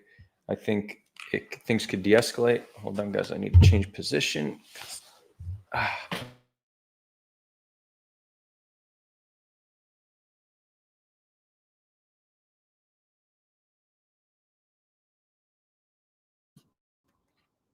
What? Okay, we're back. So I have this very high quality electric recliner chair. So normally when I do these streams, I have my legs up. Not out of like a lack of respect to what's happening, but more so just comfort. Sometimes people say I'm all too chill for the topics we're discussing, so maybe it has to do with how I'm sitting. But one of the problems with this chair is it means my computer's on my lap and it moves, right? Right now my computer's moving. But so what I did was I set up an external camera right here, so there's no more shaking. But because the camera's there, I can't put my legs up. Just so you guys get a little inside scoop of what's happening. Maybe people want to do some super chats, show some love, do some super chats.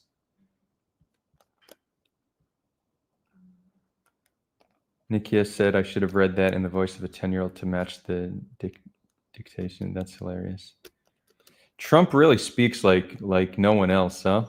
Even like my ultra right-wing family in Israel, who far right, vote Ben Gvir, Smotrich, like settlers, all that. They like Trump because they believe he's good for Israel, but they think he's an absolute moron, just the way he speaks. But I did see somebody take one of his speeches and change it to a British accent, and suddenly it sounded quite sophisticated. So a lot of it comes down to the accent. And that's why like people like Douglas Murray and Natasha Hallstorf get attention, is because they sound smart, but they're just the worst of the worst propagandists that, you know, no objectivity, no connection to reality, no attempt to describe reality as it is. But one of the reasons why I think they're popular is because they sound sophisticated.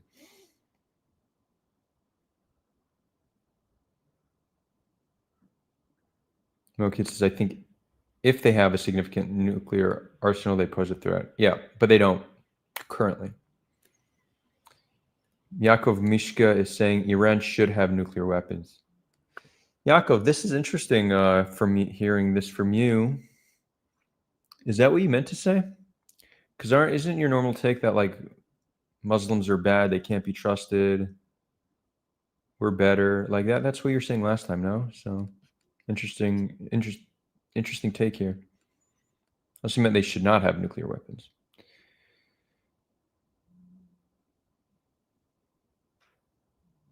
Trump is saying, Mokit says Trump is an isolationist and a populist and also an Israel simp. Yeah, well, those are many things that are hard to hold simultaneously. You could be an isolationist populist, but isolationist populist and an Israel simp is very hard.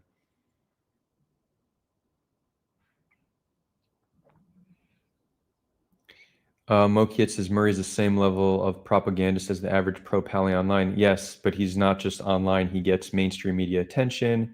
He gets all the podcasts. He's taken as a very serious actor. And I'm sure you could find some, you have, let's say, mainstream propagandists on the other side, but the rate and level at which they're spreading misinformation is lower.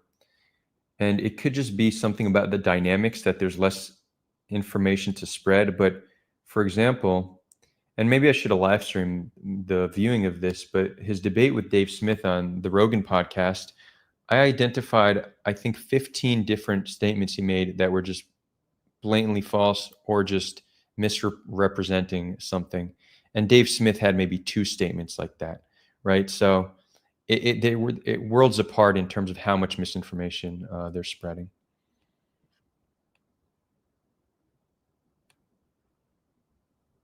You're saying Dave Smith was bonkers. You might not like his opinion, but there's a difference between not liking somebody's opinion and somebody intentionally spreading misinformation, you know?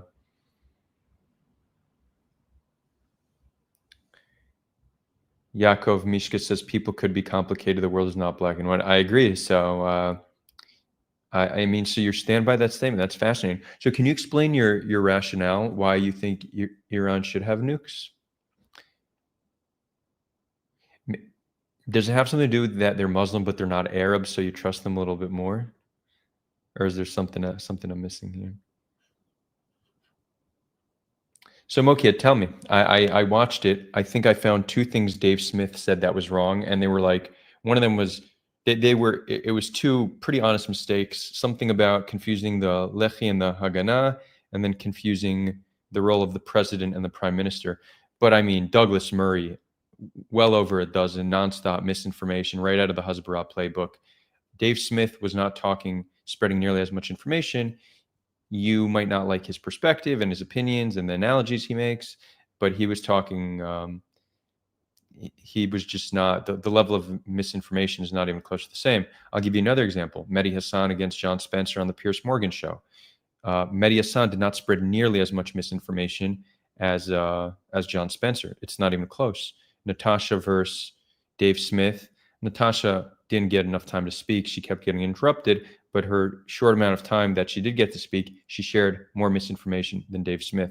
These pro-Israel propagandists are just, it's so blatant, it's so extreme. But give me an example. Give me an example of what these pro-Palestine propagandists are consistently saying that has no basis in reality. I'll tell you one that we hear, but even that's not all too common anymore. One of them is they say over 70% of those killed are women and children. That's not true. That comes from the Gaza Media Office. There's no basis to that. So anybody saying that, that's misinformation. But people repeating the faulty UN report about 14,000 dead babies in 24 hours. But that's not part of the narrative anymore. People dropped that. Not many people are saying the 70% anymore. Certainly, most people who are going on these news segments aren't pushing that claim. But you're welcome to make the case.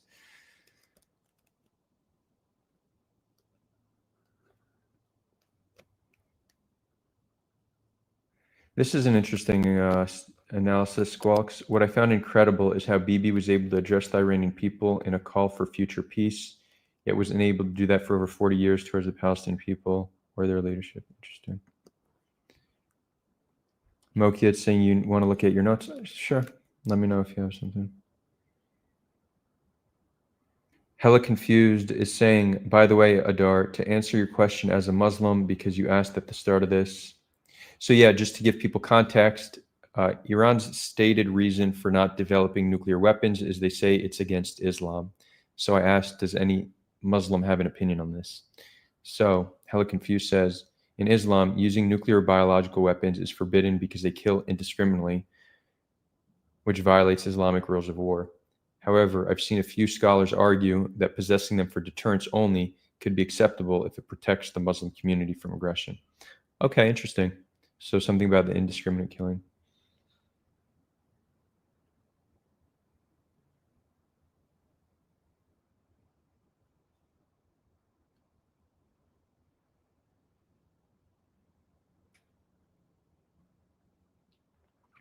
Georgie, you're saying that you think Natasha is getting attention because of her looks, not her accent. I mean, look, attractive people have an advantage. They're definitely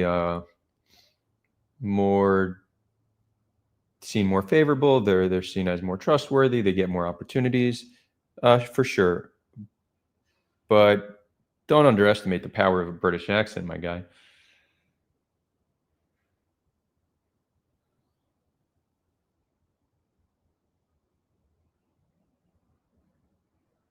Hella Confused thing. So is this why Dar is very convincing? Well, I appreciate the compliment, but I would actually say, whatever. I don't want people to say, no, Adar, don't be hard on yourself. No, I'm decently looking guy, but that's not what's helped me in life. I don't think it's my looks as much as some other qualities I have, but I'm actually grateful for it, because when you're very attractive, you get to lean on that and you get a lot of opportunity. If you don't have that advantage, then it makes you hone in on other skills like charisma and stuff like that, you know.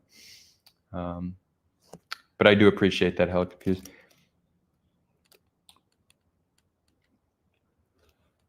So Real Murfut says, one lie I see constantly repeated is Israelis are from Europe, implying they should go back there. Yeah, that's not, I don't know if that's misinformation as much as, well, it's misinformation because the majority of Israelis were born in Israel, so they're actually from Israel. If you want, you could not accept Israel's right to exist and say the majority of Israelis are actually from Palestine. You could frame it that way. But our ancestors, 50% of our ancestors came from the Middle East and North Africa, and around 50% came from Europe, with some variation. You have Ethiopian, you have B'nai Menashe, which are like, what are they, the Indian Jews, right? There's different variations, but yeah, around, I would say right now, around 40% of the Jewish population in Israel, their parents or grandparents or great-grandparents came from Europe. But thousands of years ago, that lineage tracks back to here, this same land. But so yeah, to some extent saying Israelis need to go back to Europe, it's not accurately describing reality because the majority aren't from Europe. That's their way to kind of frame this as a colonialist movement, which I think there's a strong case to be made. Not that it's colonialist, but certainly that it's settler colonialist, which doesn't require a mother nation.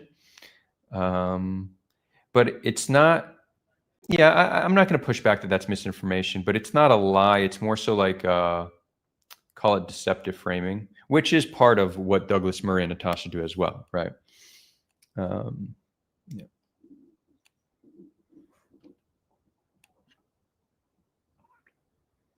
So Mokiet says, I think his entire framing about the Gaza blockade was bonkers. Let me try to remember. Why? He said it was a brutal blockade. I remember in that area, Douglas Murray said something. He misinformed the public. He said, Israel's blockade is to stop Hamas from importing weapons or materials that can be used to build weapons. But the blockade halted 100% of exports for years, and then they let in some. Then they let some limited amount of exports. Blocking exports destroyed the Gazan economy, destroyed industries. That's not about imports, that's exports. So even Murray's entire framing on the blockade was bullshit, right? So that I think the blockade thing is more testament to what I'm saying, that Murray does not describe reality as it is. Nahum Sullivan says, I missed your review of the Ahmed Fawad Al-Khatib video. Yeah, I did get taken down for copyright reasons. I did submit an appeal, so maybe it's back, but you could also watch it on my Twitter. It's still there. I watched the first 2/3. I thought it was good. I mean, I agree with both sides. You know, I think that there's some things in Ahmed's framing, and he sometimes seems a little bit hesitant to criticize Israel.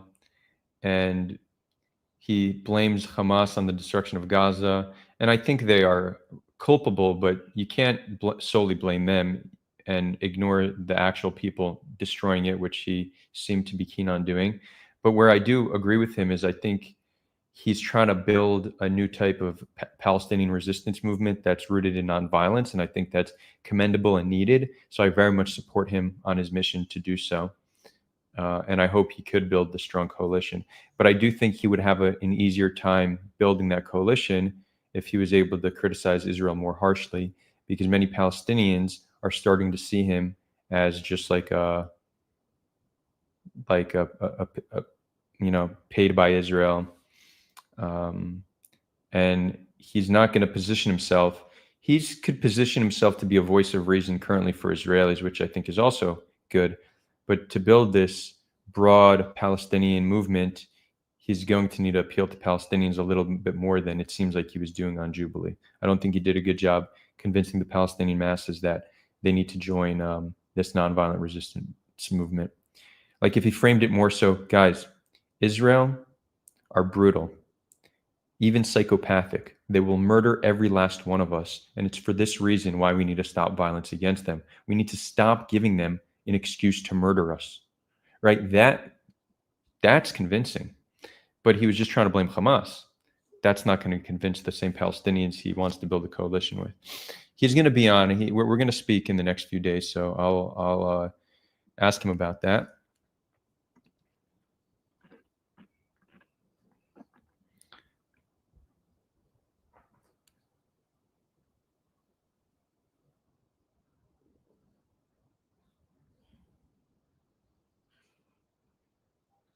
Realmer saying 30% of Israelis are Ashkenazi. I said 40. Okay. Thanks for that correction. If that correction is true, I recall it being around 40. Oh, no. You are right if you include the Palestinian population, Palestinian citizens of Israel. If you are just talking about the Jewish population, I think it's around 40.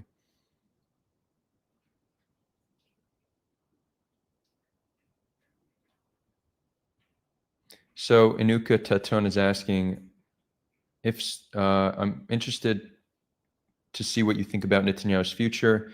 Is there any way he could redeem himself? Well, I would say that this helps him stay in power.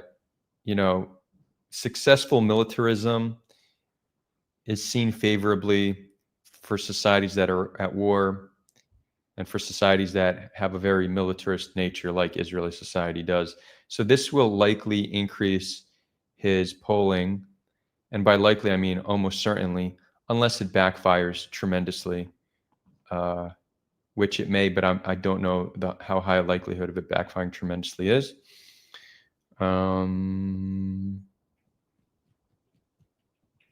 So yeah, this increases his chance of staying in power.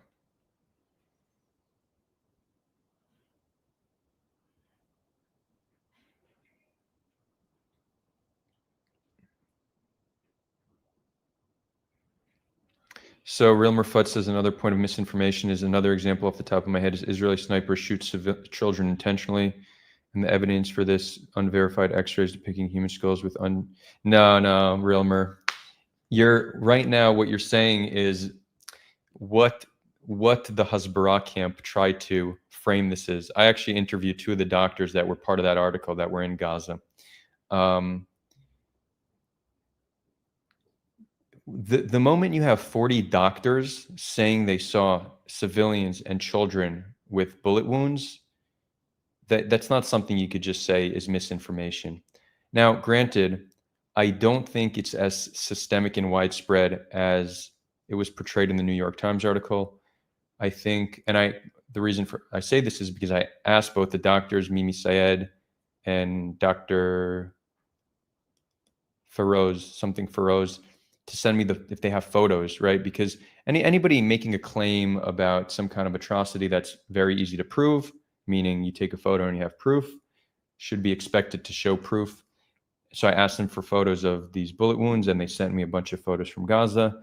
And sometimes it's hard to tell if someone was killed from if it's shrapnel or a bullet, but there seems to be at least 2 instances I saw from their photos of children who did seem to have an entry wound from a bullet. Now, this doesn't speak, but because it was one apiece, that does not speak to the pervasive nature and how common it is. So I think you could comment and say it's not happening as widespread as people think it is, but it is happening. I don't think that's even debatable now. And the whole ballistics experts saying that's bullshit. The New York Times vetted those articles. They even showed me the raw photos of the X-ray, who was being X-rayed. It's a child with a hole in their head. So that wasn't faked. I saw that with my own 2 eyes.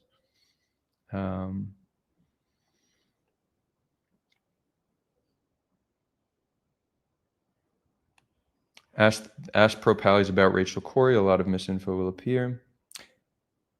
What do they say that's false about Rachel Corrie? That she was run over intentionally? Do we know that it wasn't intentional? I actually never looked into that. But guys, don't get me wrong. There's a lot of misinformation on the pro-Palestinian side. And the average pro-Palestinian has an equally shallow understanding as the average pro-Israeli. Most people who are interested in the conflict have very limited understanding of what's going on, very limited. And it says nothing about their intelligence. Very intelligent, educated people have a very limited understanding, and it's just a lack of true research and just taking information from sources that they trust or sources that they like and building their worldview based on that. So there's a lot of misinformation, but I'm trying to find a Palestinian or a pro-Palestinian advocate that does these news circuits and consistently spreads as much easily debunked misinformation as somebody like Douglas Murray. And I have not found an example, but maybe somebody can prove me wrong.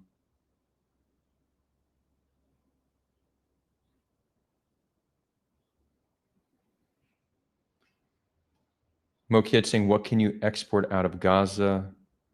I mean, they had many industries that were exporting. We could, you want to do a deeper dive into this right now? We could pull up a pretty quick analysis on this from ChatGPT if you want.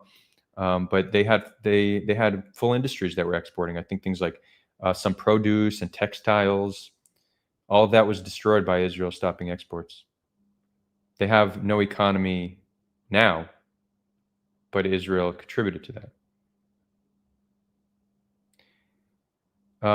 Moki's saying, I need to look at the export point, but the main reason of the blockade was preventing arms smuggling. Okay, if that's your goal, then block only arms, but that's not what it was. It was a way larger blockade. Again, it was exports, and it was also importing many things that are not connected to weapons. A lot of what Israel does is security. Security is definitely our reason, but they take it beyond security, and it's about controlling a population. So it's not just security, it's about control. And you could say ultimately you control a population, you're secure from them, but there's no limit to how far you could stretch that. You can make the case, yeah, we need to put a chip in every Palestinian so we could track them at any moment of the day. Technically, we'll be safer, right? So you could infinitely oppress a population for your own security. These are human rights violations, clearly.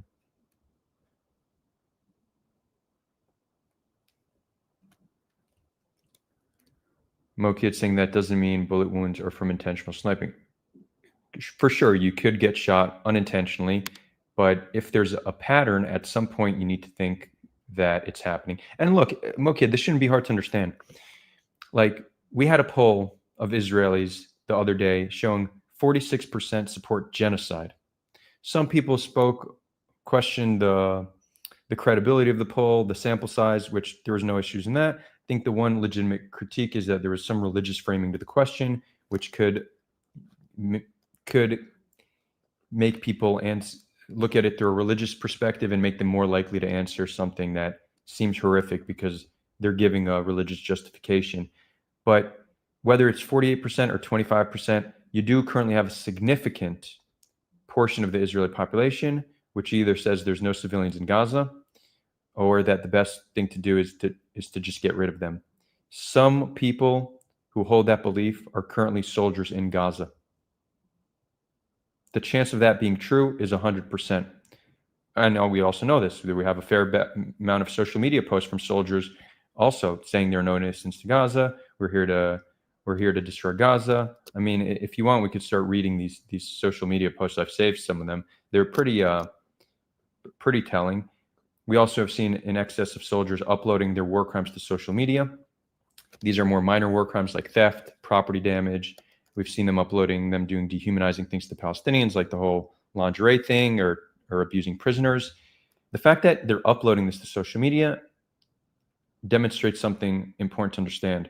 There's very little internal regulation for war crimes in Israeli society because the IDF is the most revered institution in Israel by far. If you hold a soldier accountable, there's social and political consequences.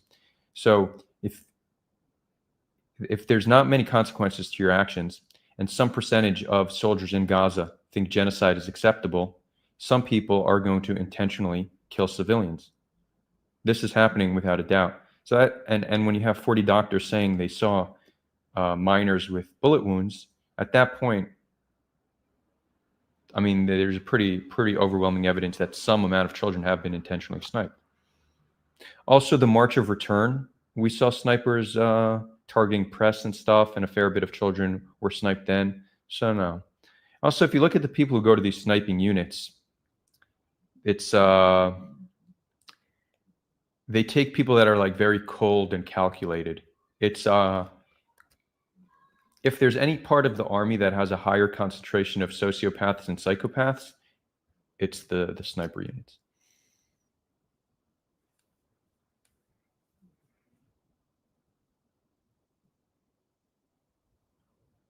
If labor merits would have been in power on October 7th, they wouldn't open this war because they don't believe in revenge. I mean, I think that's good. People who believe in revenge, in my opinion, are pretty simple-minded, primitive and simple-minded. Sorry if that's offensive, but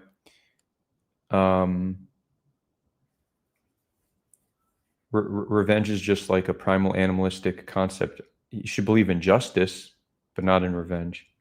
Mo Kid, you say that poll was bonkers. What's bonkers were the results. It's not. No.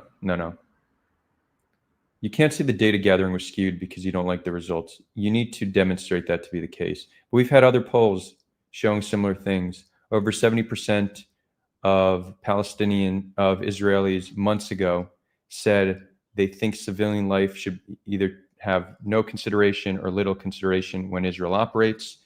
We've seen other polls show the majority support relocation of Gazans. And again, we have a lot of social media posts. We have statements from Israeli politicians saying there are no civilians in Gaza. You have Israeli commentators arguing on the news that children are not civilians. This idea that there's not a significant portion of the Israeli population that is genocidal has no basis whatsoever. None. And again, I think all humans, or all collectives of humans, are capable of being convinced that genocide is okay. When we believe it's either us or them, we generally turn to supporting genocide. I think that's how far Israelis have been pushed. But this denial that it doesn't exist, there's no basis for that. There's many polls hinting, suggesting similar things, social media posts. You see the conversations they're having on Israeli media. There's nothing hyperbolic about what I'm saying right now.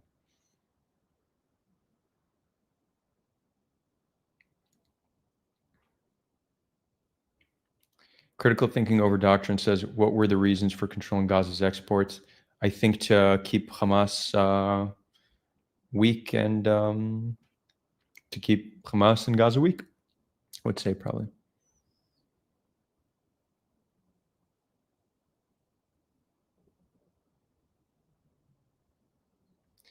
I'm not strawmanning you. Obviously, you didn't say there's zero genocidal people, but to suggest that it's not significant enough that you're going to see soldiers committing atrocious war crimes, I don't see any reason to believe that's not the case, especially when the evidence on the ground suggests that's exactly what's happening. Even let's say it's only 10% of Israelis are genocidal.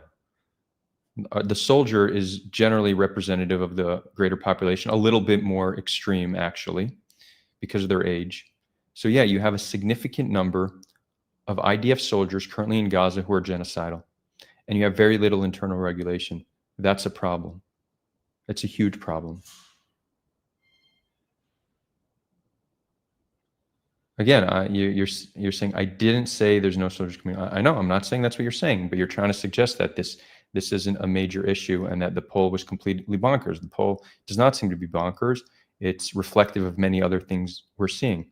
So whether it's 46% or 30% or 20% or 10%, that's significant. It's significant when you don't have accountability for war crimes.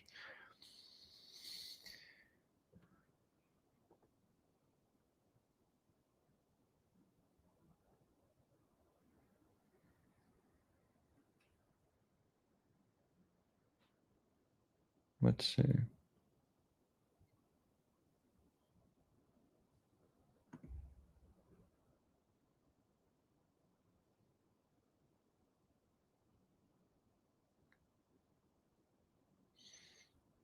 So Inuka, you're mentioning AI images. There's been some AI images, but overwhelmingly the videos and photos out of Gaza are real. I think that, like, it is a problem with AI generated images. It's almost like it's very easy to create a reenactment of a story. So we recently saw this with the doctor whose 9 children and husband were killed in an airstrike. People created AI generated images of like the 9 bodies wrapped up next to the mother. They did not have an existing photo to describe the horrific reality.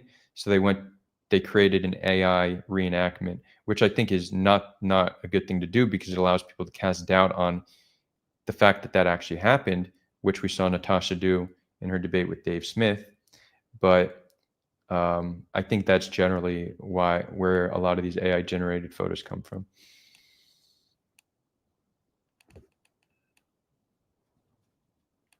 There's also been Realmer says there's been a trend of appropriating images from Syria and other conflicts. Yeah, there has been some of that as well. I've been seeing that. But again, this is a small minority of it. It's not, it's something that actually AI can solve.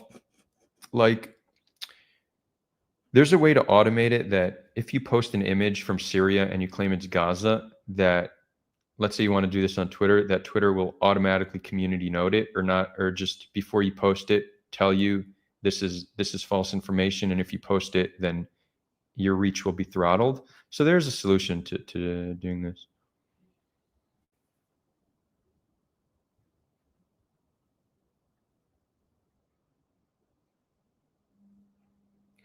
So Real Murfud says, to say that there's no civilians in Gaza is obviously absurd and has genocidal implications, but there's also widespread denial from pro-Palestinians that there is systemic use of child combatants in Gaza.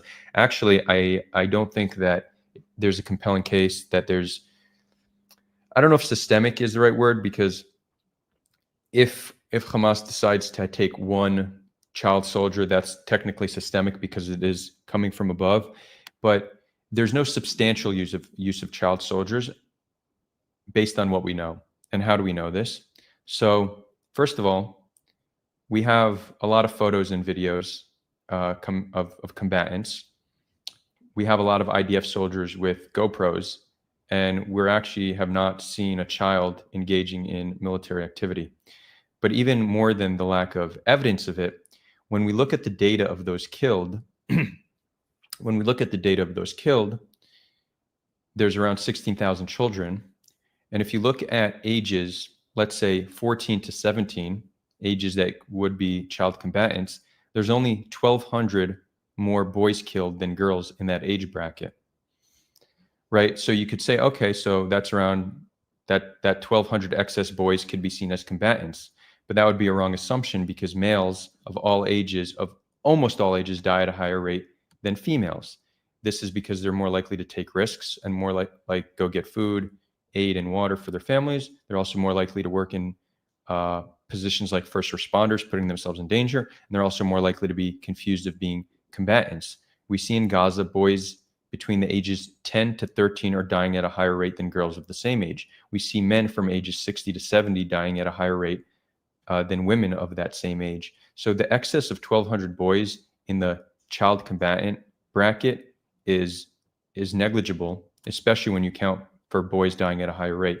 What is plausible is the data we have of those killed does not include combatants. So it's possible there's a fair number of child combatants that have not been added to the list, but that's not really the relevant point, because the point of child soldiers is often brought up to counter the fact that 16,000 children have been killed. But whatever use of child soldiers, if they exist, are not added to the list. So that 16,000, we could presume, are entirely or almost entirely civilians. So I don't think there's there's been no strong evidence of widespread use of child combatants in Gaza. There's been widespread claims like that made, but we see many widespread claims made that have no basis. Here's another one, and this surprises many people. Did you know that there's actually been no evidence of Hamas using hospitals for military purposes, aside from Israel saying so, and aside from them showing videos that are edited, showing a tunnel that is somewhere in the vicinity of a hospital? There's been not a single example of an attack launch from a hospital, and there's been no evidence of them using hospital for military purposes. It's also very easy to prove. You take a video that has no edits, you show a soldier filming the hospital and then going into a tunnel that is somehow connected to the hospital and being used for military purposes. This has never been demonstrated. But the average pro-Israel person, the average Hezbollahista, this is a primal part, primal is definitely the wrong word there. This is a primary part of their narrative, that Hamas systemically uses hospitals for military purposes. It's never been demonstrated. And I know people here, a lot of people hearing this are going to be like, what? No, I saw this, I heard this. Yeah, prove it. Find me one piece of evidence that is not just Israel claiming or Israel having an edited video. Show me real evidence of them using hospitals. I'll wait. And Real Imran, I'm not saying you're saying that, but it is just another example of things people just believe to be true that has no basis to it. Mokied, let's see, we'll try to catch up here. Hold on. So you're saying the poll said 80% are genocidal. No, 80% support ethnic cleansing. Genocidal, I believe, was 46%.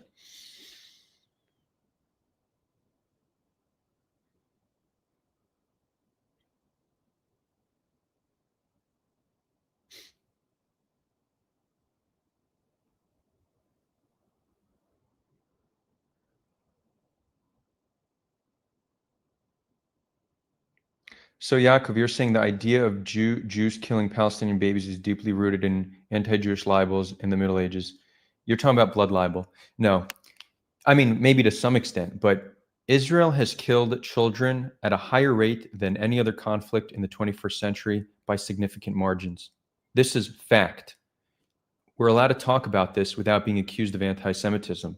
By doing so, you dilute the meaning of the term anti-Semitic, and people no longer take these accusations seriously.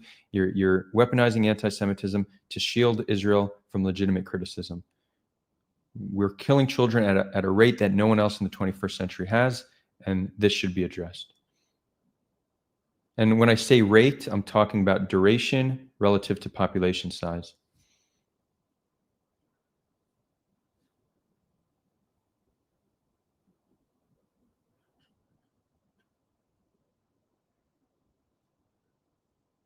Mokiet saying the problem with the New York Times article is that he said it's sniping because it was high velocity rounds, which are, yeah, I could actually see like legitimate critique. What you're saying now is, if you see a child that was shot, you cannot automatically conclude that that is intentional or by a sniper. I agree with that. And if your critique of the article is that they were too hasty in reaching a conclusion, fair.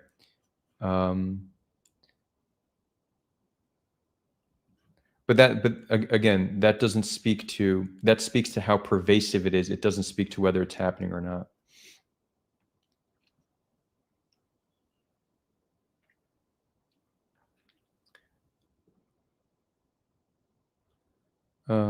Adar, there was a hospital which took like 2 weeks for the IDF. Why did it take so long?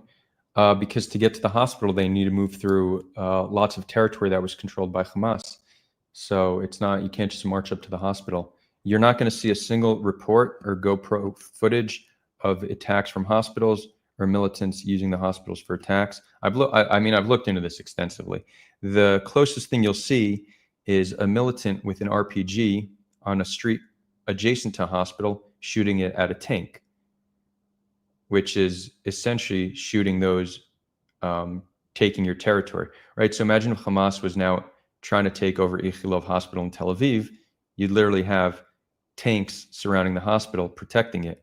Imagine if then the media said, you see, Israel's using hospitals for military purposes. But so that militant with an RPG is the closest thing you have to any military activity from a hospital.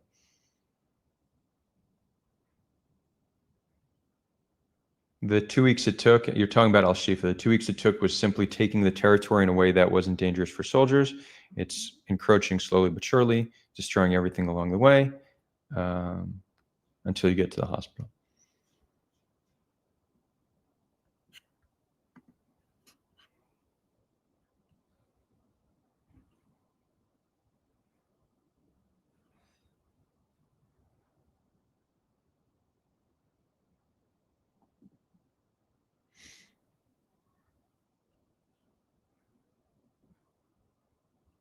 So, Georgie, you're saying the thing we overlook is how much Hamas lies about numbers, images, claims. Let's just not take broad statements. Let's talk examples. with that, Hamas should not be trusted. They do lie. They do spread information. The Gaza Media Office is a clear example. Their numbers are vastly different from what the Ministry of Health is reporting. The Ministry of Health releases verifiable data. The GMO does not. That on its own is very clear instance of misinformation being spread by a Hamas-run institution. But if you want, we could take it as an example. So let's focus on an example that you think they're lying about, and we could look at it. But yeah, so on that note, like the general rule of thumb is don't trust either side without evidence to back it up. Both sides have an incentive to lie and a history of doing so. We're not just fighting a war for military gain, we're fighting a war for public support as well. So you want to paint the other side as evil as possible and you as virtuous as possible. And if you could get away with a lie to help that cause, then you will. Both sides do this. If the way you're understanding what's true is simply based on one side said so, then you will be led to a wrong conclusion. Yep, I think that's a pretty solid way to look at it. So always look for corroborating evidence. And especially when it's claims that are easy to prove and not proven, like the hospitals being used for military purposes, very easy to prove. And I would also say the doctors with the sniping also did not provide necessary evidence to show that it's widespread as the article claimed. I think that is a fair critique. Hold on, guys. I need to plug in my charger.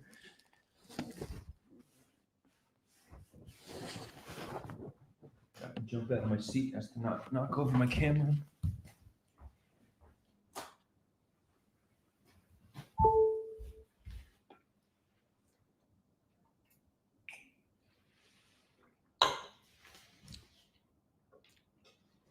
And we're back.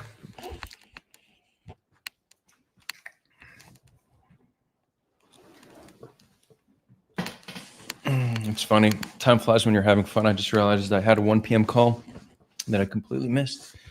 Whatever. Okay.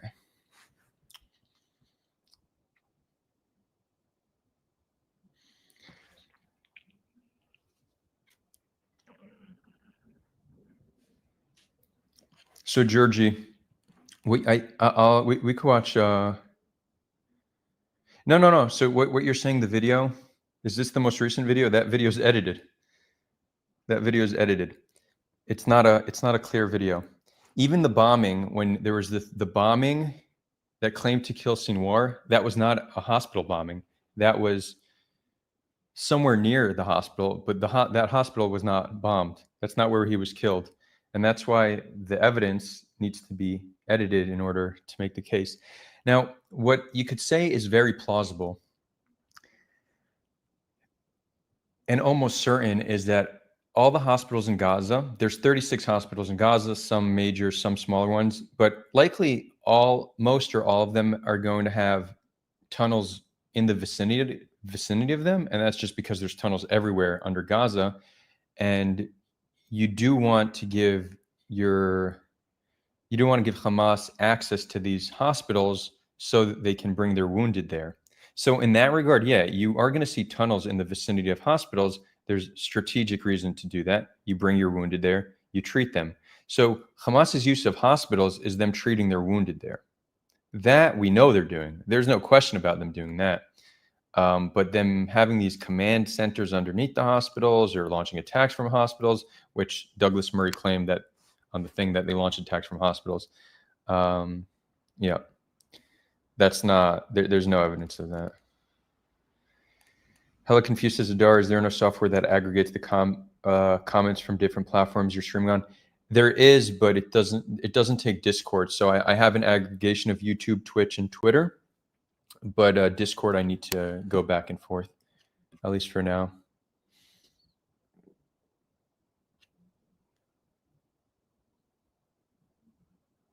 Critical thinking over doctrine says they support ethnic cleansing and genocide because they think it's either us or them. Yeah. Most of the Israelis, I would say, believe this is a war for survival and that we have no choice. And again, this is, you could say that Israelis and Palestinians are uniquely genocidal towards one another, but they're not unique in their ability to become genocidal. Any population with a great enough level of fear or hate for another population can become genocidal towards that population. And I think that's what kept us alive. Like, we are the offspring of very violent people, of murderous rapists. Murdering, pillaging rapists is our ancestors. And that's our shit to figure out now, that we got their DNA in a world where that shit is just unacceptable and where we don't need that to survive, right? So there's this saying I like, which I'm paraphrasing, but it's something like, we have Stone Age psychology, medieval political systems, and godlike technology. Dangerous. But you need to think, imagine like back in the day, you may have had bands of hunter-gatherer, Homo sapiens, or other hominid species that had similar levels of intelligence and sophistication, but they were just less violent. Like they just, maybe there's a gene or a collection. Normally it's not one gene. Normally it's a collection of genes that play into certain behaviors. But let's say there's a collection of genes that some bands had that would make them more genocidal. The other ones were just a little bit more pacifist. They would rather leave than fight, or they'd rather find other solutions. Who won?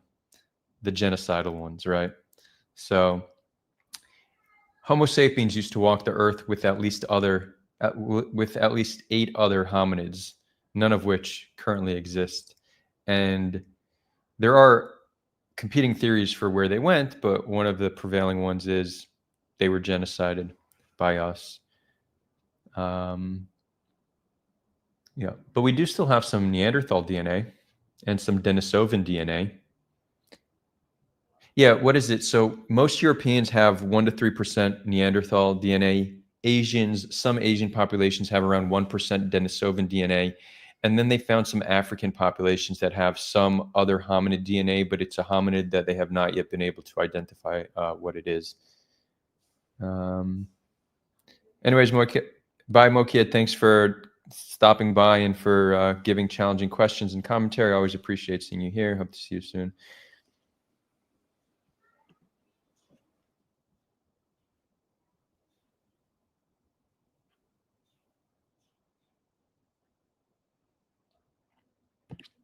Realmer Fudd says, Adar, what do you think about media outlets walking back multiple claims in recent days about shootings? Are they pulling back? I thought initially, I thought Israel admitted to doing it. They admitted to the shootings happening. Yeah, I don't know if they pulled back on that. Did they?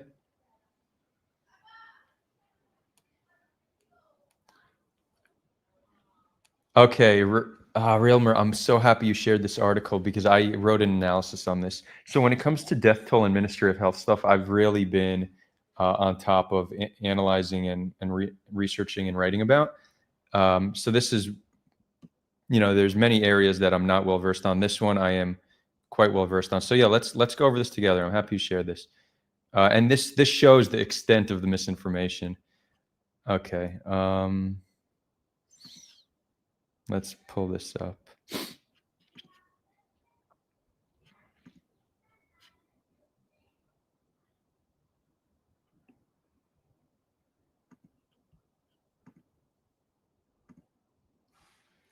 Yeah, like this is just such a great example, what we're going to show, of how strong the misinformation is and how little accountability there is. So this article was published by many people. They actually changed it. This isn't the original one. They initially said, and we could go to archive, whatever. I have a thread on this. I'll pull it up. But they say Hamas admits 72% of combat age fatalities are men, quietly reduces civilian death toll. So this headline used to be different. It used to say 72% of those killed are combat age men, and now they're saying 72% of combat age fatalities are men. Two different statements. And actually, let me pull up my thread because I break this down pretty clearly. And Henry Jackson Society is a think tank that is also I've thoroughly debunked. They put out reports that don't hold up to minimal public scrutiny, and the extent to which HJS is sloppy and misleading in their work actually woke me up to how big of a problem with misinformation we have. But yeah, let's hold on. Let's do this. I'm just going to read the thread, okay? It's going to be probably easier. Cool. The stat that 72% of deaths in Gaza are combat-age men is not only not true, it's very far from true. Let's dive in. Where did this claim come from? Jerusalem Post. That's the article you sent me. They originally published the claim, but later quietly changed the headline from 72% of deaths are combat-age men to 72% of combat-age fatalities are men. These are two very different statements. The article was updated, but the subheader still makes the false original claim. Hamas admits 72% of deaths are combat-age men, and then they change it to Hamas admits 72% of combat-age fatalities are men. The subheader, which in the article you just sent me, is finally updated, but they kept this original statement from this one, okay? Now,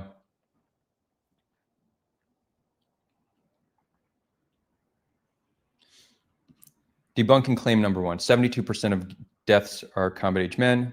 From the available data, 67% of those killed are male, including children and elderly. Only 40% of total deaths fall into the so-called combat-age male category bracket, very far from 72. So that's very easy to debunk. The data they rely on does not support this claim in any way, shape, or form. They were off by 60-something%. Debunking claim number two, 72% of combat-age fatalities are men. You see the difference here? They're saying of this bracket that we determine as combat age, 72% of them are men. So the updated claim is technically true, but when we look at what this actually means, it's not something to be proud of. It's in fact very bad. The way that these reports define combat age is any male between ages 13 and 15, which I previously explained. There's no reason to put 13 to 17-year-olds in that bracket because we have a negligible number of combatants in that age group based on what the data shows. But in this piece I said, for now, we'll put aside the fact that the data clearly shows negligible number of combatants in those ages. We'll be extremely charitable towards those making this claim and assume that this is in fact combat age. So why is 72% bad? Because if 50% of that age group were men, that would suggest there are no combatants, right? If Israel was just indiscriminately bombing Gaza, you'd have around 50% male, 50% female. So the whatever above 50% are male is excess, and you could take that as the basis for combatants, right? So what is 72%? What does that mean? It means that there are 15,048 excess male deaths in that age bracket, or roughly 30% of total deaths. So those claiming that 72% of combat-age fatalities are men are actually admitting that at least 70% of those killed have been civilians. But in reality, it's likely far higher. When we look at patterns from other violent conflicts, we see a consistent trend. Civilian men are disproportionately killed, not because they're fighters, but because they're suspected of being fighters. They're also more likely to be seen as threats, more likely to leave shelter in search of food, water, or medicine, more likely to work in dangerous roles like aid workers and first responders, similar to what I shared earlier. We see this trend hold true with all ages in Gaza. Again, 10 to 13, dying at a 25% higher rate than girls at the same age. Men 65 to 69 are being killed at a 74% higher rate than women of the same age. So when you crunch the numbers, if we assume that civilian men are being killed at a rate of anywhere from 1.5 to 2.2% higher than women, then the list comprises of anywhere from 20 to 80% combatants. So no matter how you spin it, and no matter how charitable you want to be, there's no world where the 72% number is relevant to getting an understanding of what's happening in Gaza. Those making claim number 1 are spreading very easy to disprove misinformation. Those making claim number 2 are acknowledging that the civilian and combatant ratio is likely the highest in recent history. It's not just misinformation, it's propaganda designed to manufacture public support for the war that has already taken a catastrophic civilian toll. Misinformation is always bad. This kind is deadly. Right? So this is exactly what I was talking about. There's nothing about that 72% number that makes Israel look good. It's either you use the original headline and it's false, or the second headline is acknowledging that it's a very high civilian to combatant ratio. Hope that clarifies. And thanks for bringing that up, Railmer, because I think it was cool to be able to talk about this. Oh, and another thing on that article, they say Hamas quietly removes names. Again, this just shows the extent of the propagandists. So Andrew Fox and Eisenberg, which are two of the most blatant spreaders of disinformation, who refuse to publicly defend what they say. So they won't debate anybody on it. They'll publish articles, get some support from mainstream media, but then block people calling them out. They've all blocked me. They refuse to debate this, despite me writing analyses that have been viewed hundreds of thousands of times, debunking them. Because they know that there's no way that their claims hold up to minimal public scrutiny, so they're not willing to debate it. Now, they say Hamas removes casualty data. Why are they removing names if their goal is to inflate the number? And why aren't the so-called analysts putting out these reports answering that question? If you're a propagandist, you look at a change in data and conclude it's fraud. If you're an analyst, you try to understand why those names were removed. But you should be suspicious of this claim that they're trying to inflate the numbers if they are removing names. So real analysts and researchers have gone to the bottom of this. Sky News put out an excellent report, and they got to the bottom of it. The Ministry of Health releases the data every few months, an updated list of how many people have been killed. They release this with names and ID numbers. These names and ID numbers exist in the Palestinian Population Registry, which is verifiable, which Israel has access to, so they can cross-reference and see that at the very least these are real people.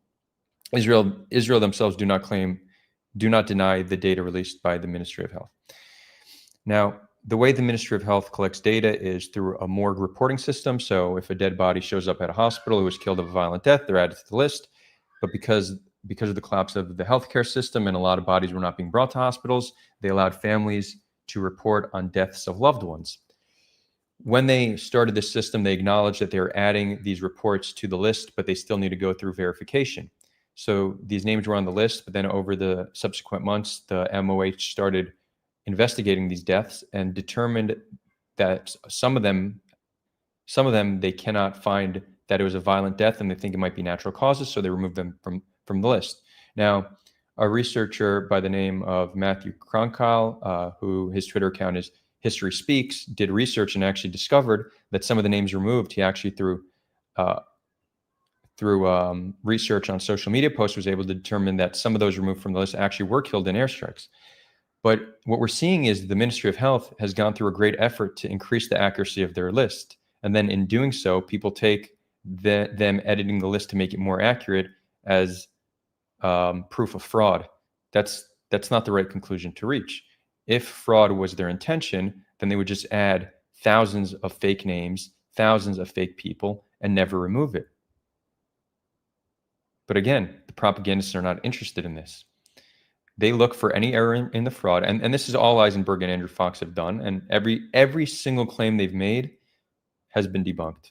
To tell me a claim you've heard about the Ministry of Health, and I will tell you the debunking of it. But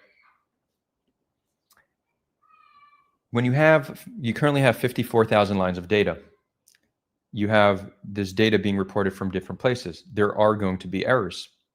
You should expect a margin of error. I would say, to play it safe, we could expect this 54,000 lines of data has, let's say, max margin of error of 5%. I think that's a safe guess. What Fox and Eisenberg are doing is they're looking for these errors and then concluding that that's fraud instead of just recognizing that a margin of error is to be expected. It's sloppy work. It's not honest. They're not analysts. They're not researchers. They're propagandists. And it's for this reason why the only topic I've never found somebody willing to publicly debate is the death toll in Gaza. Never. And the reason is simple. Because either you haven't done the research and you believe the propagandists, but because you haven't done the research, you're not comfortable defending the position. Once you do the research, you see that there's nothing really to debate, and what the propagandists are saying is complete bullshit. Yeah. Let's see, but this article addresses retraction. Oh, honest reporting. That's literally Eisenberg works for there. It's not. If you want, I could open the honest reporting, but they're one of the least objective. Yeah, Georgie, thanks for pulling up the old article where you could see the edit they did.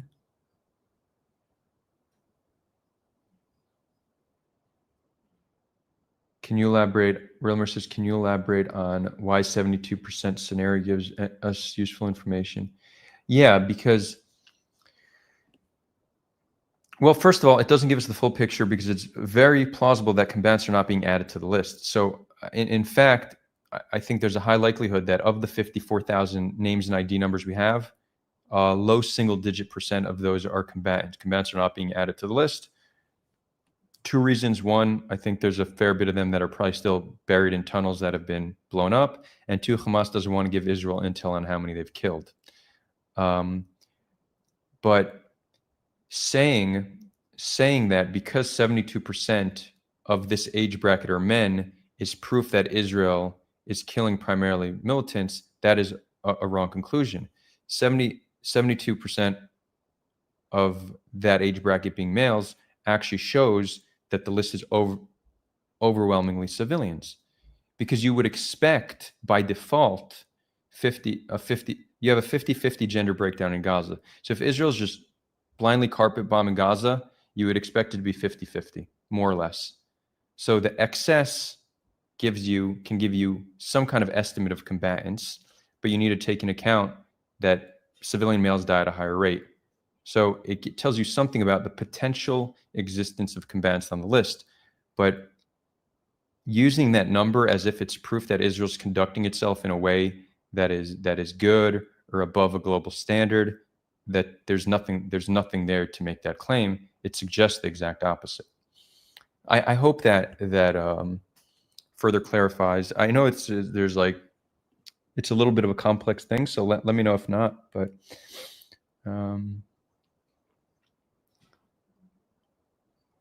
let's see.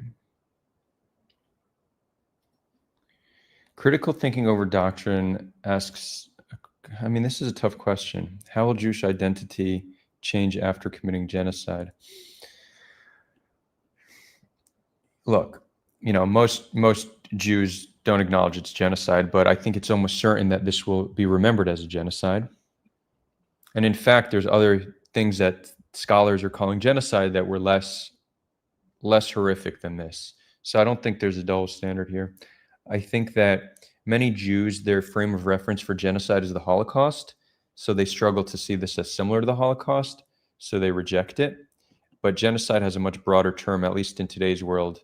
And it has a broader term from an academic perspective than in a legal perspective. So when talking about genocide, we need to separate, is this a legal definition or more so one of common parlance or an academic definition? But this is something that troubles me a lot, that Jews, we Jews have been hated for so long, and so often we're accused of doing these horrific things that we often didn't do. But now, the Jewish state is committing something truly horrific, which is being supported or a blind eye being turned by the majority of the Jews in the world. So now we actually are engaging in something horrific.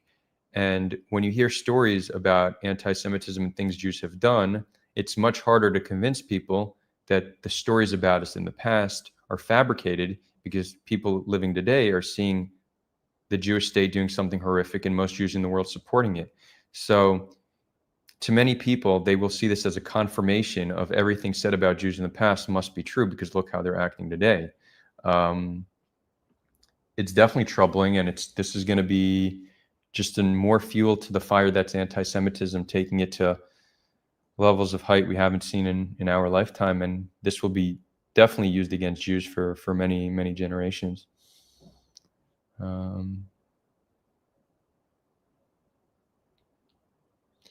ITS says, by the way, ITS, how am I meant to pronounce your username? ITSYTYT. It's TT. It's TT. It's TT. Whatever, let me know. I'm calling you ITS for now. But if you prefer me to refer to you as something else, let me know. Do you agree with news outlets that said 100,000 to 60,000 is what? Meaning that the death toll is 60 to 100,000. I think that is a plausible death toll because we have 54,000 confirmed dead that we can assume with a very high degree of certainty is 90+% civilian.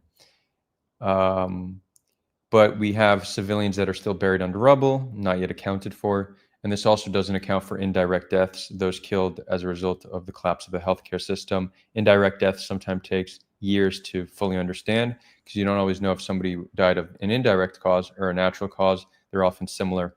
So what you need to do is there's around 17,000 natural deaths a year in Gaza. You need to see how many natural deaths there are over the next few years. Anything over 17K should be considered an indirect deaths. That's not yet been counted. And the way we know this is A, it's very hard to count. B, indirect deaths overwhelmingly killed very old and very young. And we don't see unusual spikes amongst those demographics. And we also now have proof that some amount of natural deaths were suspected to have been added, and the MOH went through the effort of removing those names.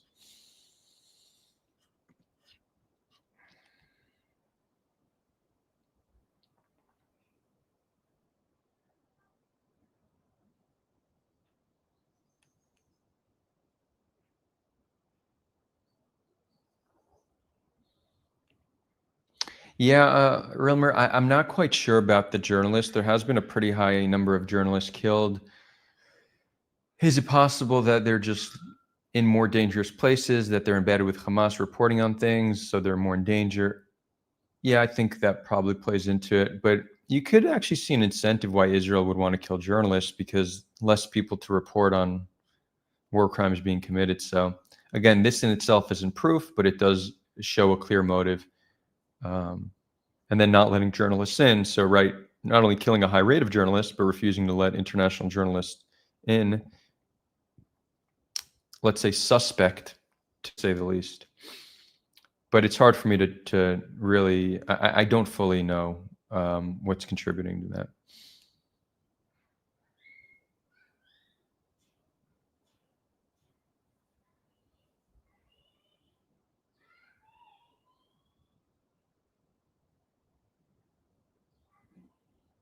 So Georgie's bringing up an interesting question. Americans committed mass rape and genocide in Vietnam openly, with other soldiers seeing it, yet the Vietnam event is defined as Vietnam War.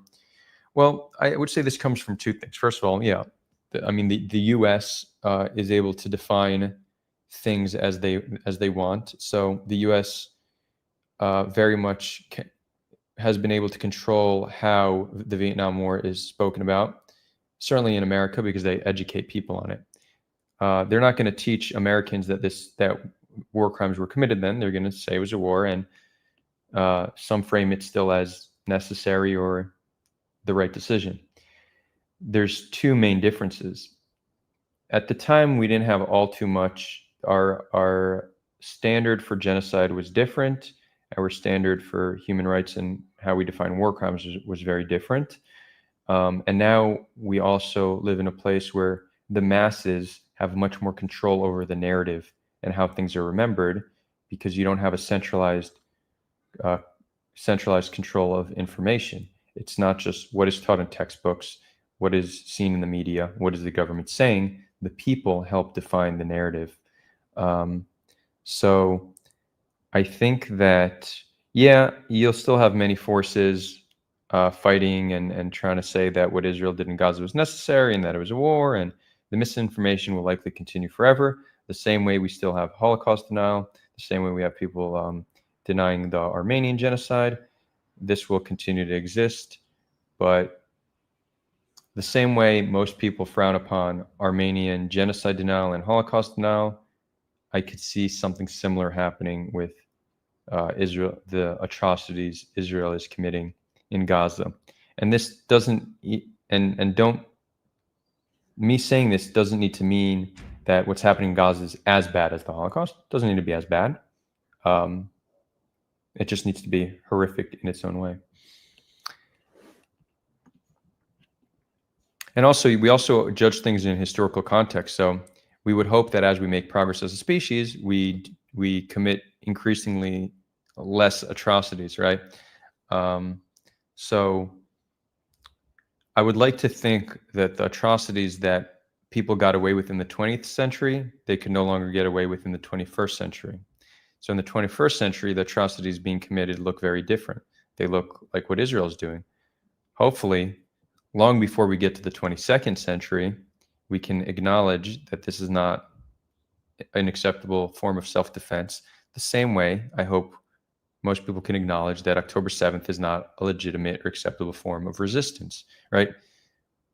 Hamas has a right, or Palestinians have a right to resist. Israel has a right to self-defense. That doesn't mean any form of resistance or any form of self-defense is expected. ITS saying, is Mohammed Daif on the list, for example? Last I checked, I wasn't able to find him on the list, or Sinwar on the list, but I could double check on the new one. So based on the limited research I did specifically on combatants being added, I wasn't able to find them.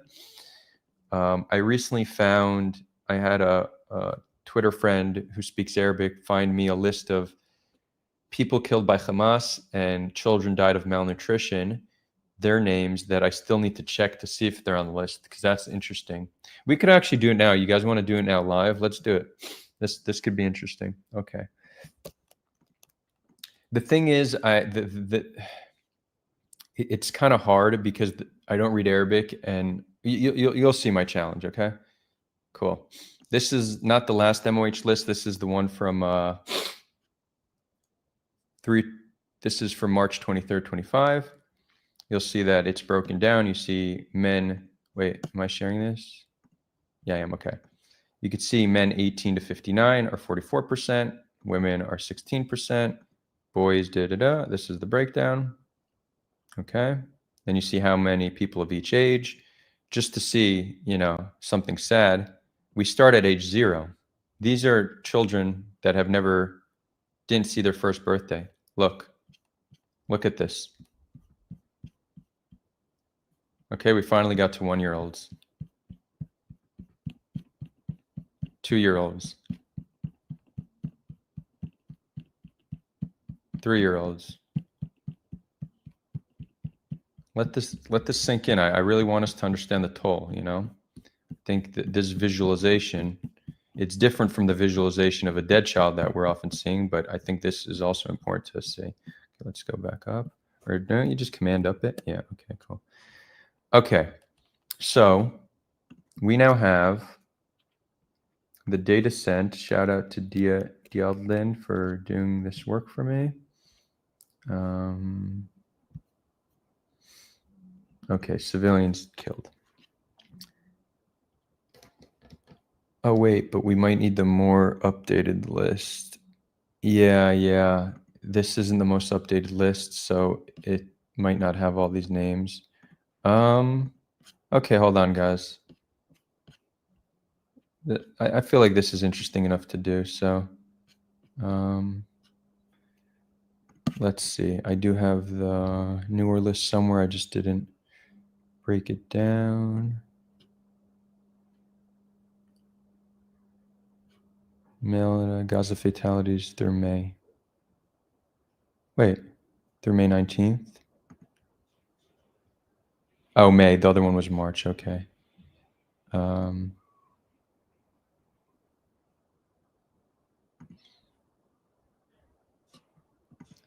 Is there an easy way to...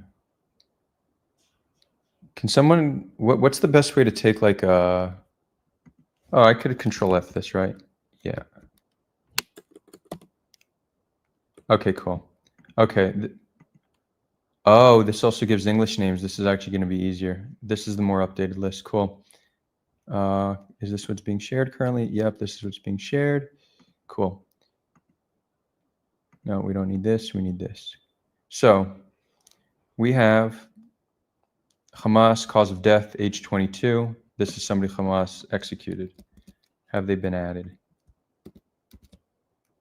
No, they haven't. Let's just go Odai. No. Wait, you don't have a single person named Odai. Let's even double check. We will take the Arabic name.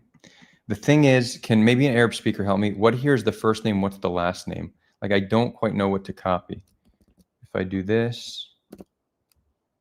Okay, let's see.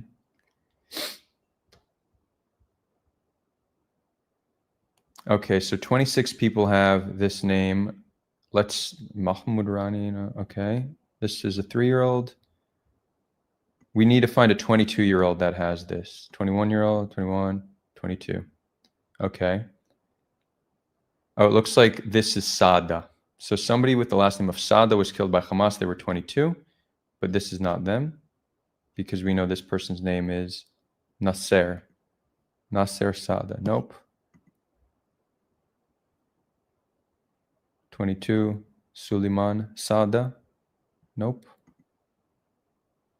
Abu Sada, 22. Abu Sada, nope. Salem Muhammad Abu Sada, nope. Ibrahim, no, now we're already 24, right? So this person, Odai, was killed by Hamas and not added to the list, right? But what are the propagandists just assuming by default, because it's convenient, that Hamas is killing all these people and they're being added to the list? But it doesn't seem like this is corroborated by the evidence. Islam Hijazi, no. Let's check. Wait, hold on. Oh, they're actually putting the full name. This list is so much easier. So I could just put the full name. Nope, nobody on this name on the list. Interesting. This was a female killed and Hamas apologized for it. They said it wasn't on purpose. Interesting. Okay, nope, they're not on the list either. Nope, not on the list. Right, at this point, we've checked already 6 and not on the list. Does that mean none are on? No, but it means that likely, if there are any on the list, it's negligible. We're not seeing a pattern. Nope. Actually, I'm going to check in English as well, because sometimes the Arabic reverses and it might giving a false result. Oh, let's see. Mahmoud Al-Jazar. Interesting. This is such a common name. 7 people with this exact name. And we don't know their age. But, okay, let's see what ages we have. 24-year-old.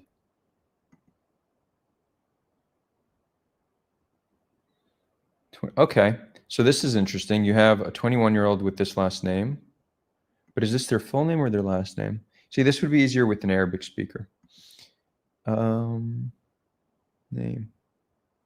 Okay, so this one, you could say, presumably, this person, the way to actually check for sure is you need to see when they were added to the list. And if they are on the previous list, because these are recent deaths by Hamas.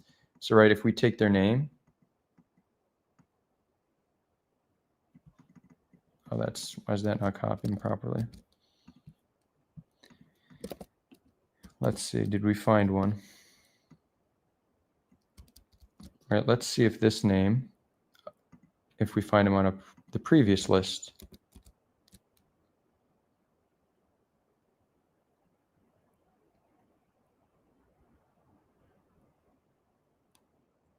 Can an Arab speaker tell me if this is, sometimes it puts it in reverse, and it might be that none of these were copied correctly.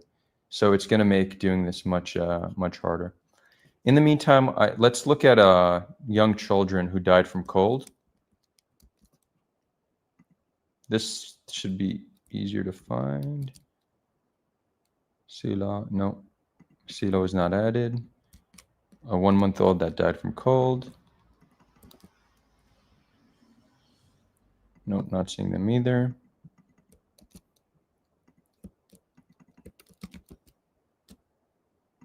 No. Right, so you see, We don't need to look at all of them. There's very clearly, we're not seeing a pattern of natural deaths or Hamas killed people on this data, despite this being a very common claim we hear. And why is it a common claim? Just because it's convenient, just because people are looking to obfuscate and cast doubt on the casualty data. But okay, so prove it.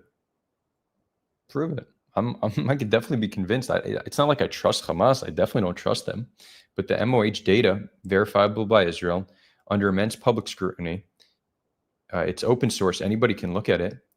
People have been trying to find fraud, and yet they resort to needing to put out full think tank reports that's just complete bullshit, that aren't legitimate arguments. They have found no real fraud. So the chance of there being massive fraud with no evidence of it seems pretty unlikely, right? Oh, Omar, you're saying you can't see the names clearly.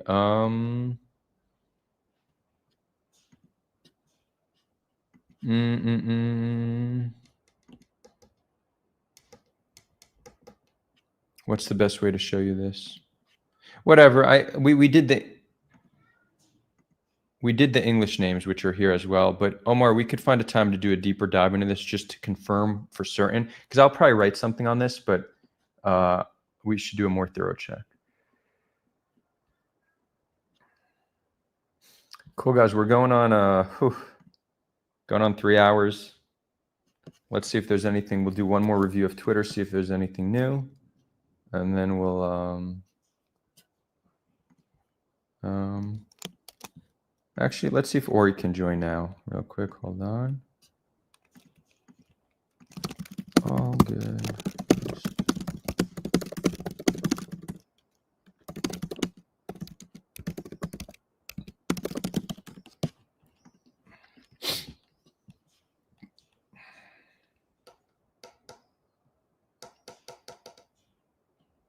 Cool.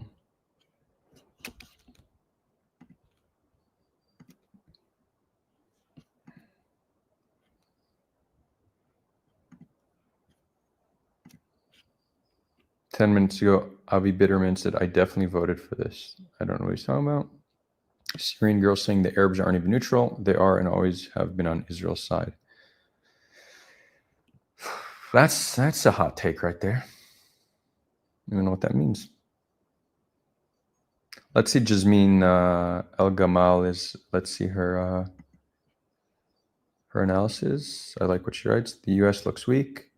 Biden and Trump have proven inept at reining in Netanyahu, who has no interest in peace. His interest is Israeli superiority, military and otherwise, and preserving his grip on power at all costs.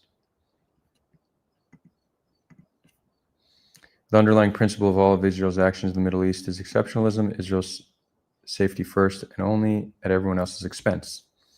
The Iranian regime is no better. It has for years propped up proxies that made the lives of people in the region hell, knowing that the consequences could be if it acted just as recklessly over the years as Netanyahu has, albeit with much less advanced capabilities.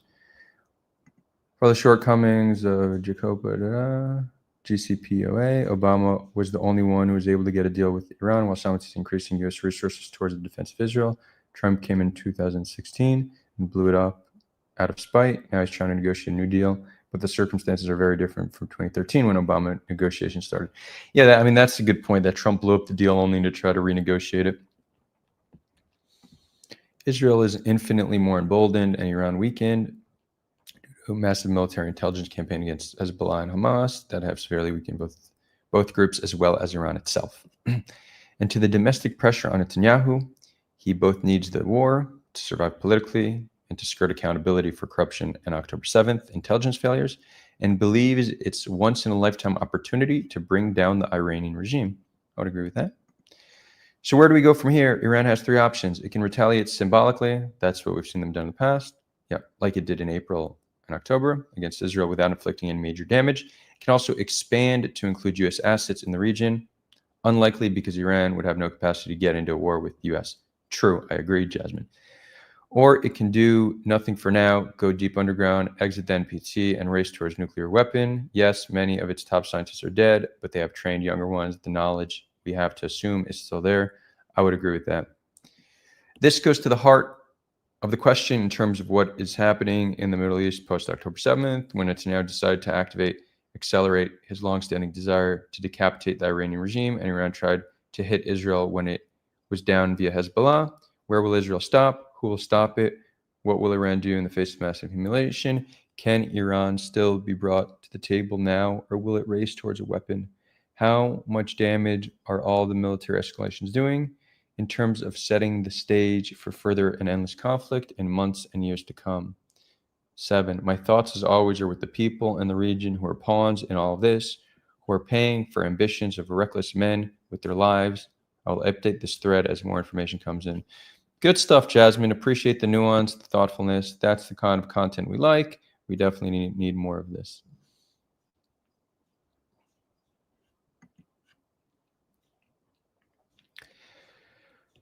Okay, guys, I think we're going to wrap this up. Omar is saying, did Iran's retaliatory drone strikes have any effect on Israel? No, supposedly they were all intercepted on the way. We were told to stay by shelters, and then we were said we could leave shelters. So it doesn't seem like there's been any retaliation yet. So guys, we're going to wrap this up, but I see we do have a nice crew here on Discord. So maybe we'll just turn this. Do you guys want to continue this? I'm going to hop off, but Omar, do you want to kind of take the stage and bring people on? Hella confused, Yoder. Can we get your next stream in a British accent? I am so bad with accents. I can't even tell you. The only accent I could do well, I can do the Israeli accent well because I grew up listening to it. My father is Israeli. But British accent, I'm almost embarrassed. Oh, let's see. Good day, mate. Good day, mate. Is that more Australian? You know what accent I like? The Scouser accent, Liverpool. I'm a Scouser. There's a UFC fighter called Paddy Pimblett. He has a funny haircut and a funny personality. And his first fight in the UFC, he won by knockout, but he got hit really hard. And when he was being interviewed at the end, the commentator, who's also British from Manchester, said, "How'd that go? You almost got knocked out." And he goes, "I'm a Scouser. We don't get knocked out." So they do the cha like Israelis for whatever, and their K is a cha. We don't get knocked out. I thought that was hilarious. Hella confused says Paddy Pimblett is good. Yeah, I think he's gotten better. He was, I mean, I don't know if we want to turn this into MMA commentary. I'm a closeted fan. It's the only sport I actually watch a lot. I love MMA, but because it's violent, I kind of like, clearly not closeted. I'm talking about it here, but I'm not going to spend my time doing MMA commentary because I'd rather focus my public content on peaceful things, not on modern day gladiators fighting. Though, unlike modern day gladiators, they are consenting to it and getting paid, though they're not getting paid well enough. And I think there's a strong case to be made that this is normalization of violence, which only contributes to more violence in society. So I think there's a strong case to be made that a world without MMA is going to be a more peaceful world. So I don't know if I can morally advocate for it, but if I'm to be completely honest, I'm a huge fan of MMA and I watch all the big fights, at least the big UFC fights. So now you know a little bit something more about my my guilty pleasure. But the Scouser accent. Actually, let's end this on something more lighthearted. Actually, hold on.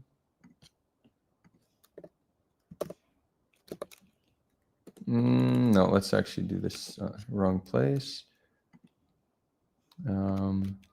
Scouse accent. Okay. Alex GTA. Okay. Let's get to end it on something a little lighthearted. Where'd my string go? Fuck, did my string go? Okay. Right. I've got James Redman. Yes, that would be easy, lads. All right. Oh, wait, no, we need to slow this down. Give it full attention.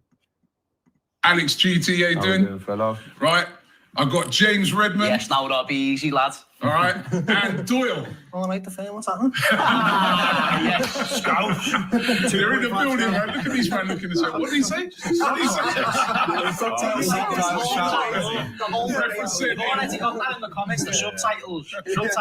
Of course, they're representing Everton. You know what I mean? No, They're talking over each other, so it's hard. Let's see this When one. someone mentions the city of Liverpool, what do you think about? The Beatles and amazing music? The two famous football clubs, Liverpool and Everton? Or maybe Alex GTA doing. Comment, like, subscribe. Best becoming busy. What? Alex GT, how you How doing? we doing, fellow? Where is it? Come on, give me something.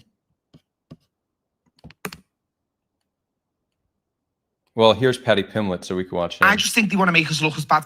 Oh, Me and him yeah, are playing yeah, this yeah. game. When I hit him, I didn't hit. I just think they want to make us look as bad as possible because we've got the biggest mouths. Yeah, we've got the biggest voice and we don't let anyone No, we silence don't, us. and we always fight back. Yeah, one thing I always say, and I'll never stop saying, is we're Scousers, we look after our own. We really do. And the thing is, it doesn't matter what colour, creed, and different. If you're in Liverpool, you're all looked after, and we do stick together. Yeah. I just think they want to make us look as bad as possible because we've got the biggest mouths. Yeah, we've got the biggest. Okay. And then there's a Glasgow accent, which is like a Scottish, I think. Glaswegian. Yeah, this one's hilarious. The Scottish Wait, is this being shown? Yeah, cool. accent is famous for being difficult to understand, but the Glaswegian accent can be even more difficult. There are words and phrases in Glasgow that sound a bit like a foreign language even, so I'm on a mission to find some people to help me translate.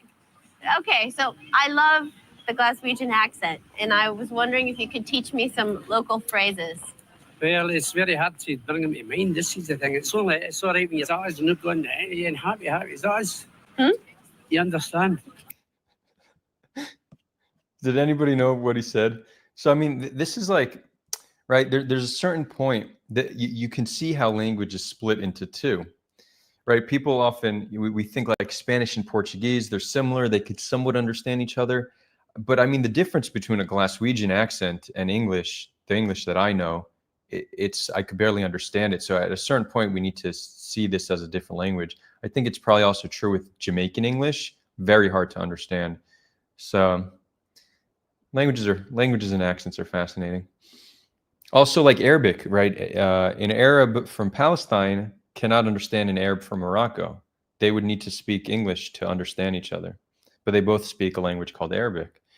And I know that the dialects and like in Iraq, it's different than UAE and different Palestine. Like all the different places have different accents, different dialects.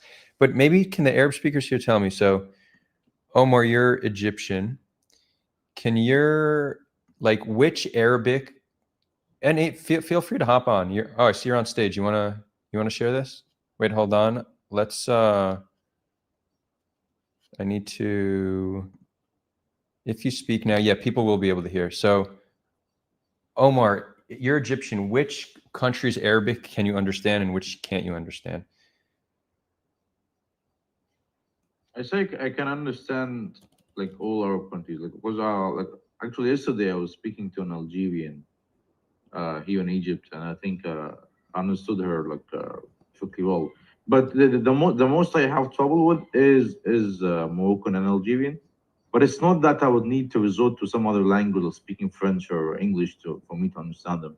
But it's rather that some nuances in the languages I just won't, or the dialect, I just won't like catch on. But the easier I would say, because I've lived in the Gulf for quite a while, so the Gulf dialect is pretty much like 100% legible for me. Same thing with the Levantine, because I've also lived with Levant people. So would you say that because and obviously Egyptian, right? But so would you say that because you're Egyptian, which is North Africa, it's easier for you to understand Morocco and Algeria than let's say in Iraqi? 100%. Also francophone, because like some so the Moroccan and Algerian dialect also has some French aspect. Correct. Yeah. So if you speak a little bit of French, you're visibly it's more intelligible for you. But for example, I don't think someone living on the Gulf or a Saudi or a UAE person would be able to understand Moroccans or Algerians at all. Okay, yeah, that aligns with my experience. Now, I have an Emirati friend, and he told me that Levantine Arabic, at least the perception of it in the Gulf states, is that they speak like sissies. There's something like kind of sissy about it. Something before I respond to this, like we have Hello Confused in chat. He's Moroccan. He says sometimes Arabs ask him to speak in English. So that's wait. Sometimes again, say that again. I missed it. Hello Confused is a Moroccan in the Discord chat. And he says sometimes when he speaks to Arabs, they ask him to speak in English. Okay, yeah. I remember, yeah. But yeah, so about the sissy thing. I would say not the Levantine, just the Lebanese. Well, they focus on Lebanese, but like the Syrian Palestinian accent. No, I wouldn't say it's sissy at all. Like I would say like it sounds Levantine. Like how would you expect it to like someone living in the Levant or the Sham to sound? But yeah, with some Lebanese, you definitely like you sometimes like get the ick when you speak to them, and then this has been like a notion throughout, I think, history. Interesting. And the Gulf region specifically. I'm trying to think if there's like an example that I can relate to, like what that would sound like. Like, is it like "Salam alaikum"? And I wouldn't say like no, it's not like an LA accent. It's just that I went the most sissy I could go, you know. Alan wa salan. Some without knowing Arabic, I think without knowing Arabic, it would be impossible.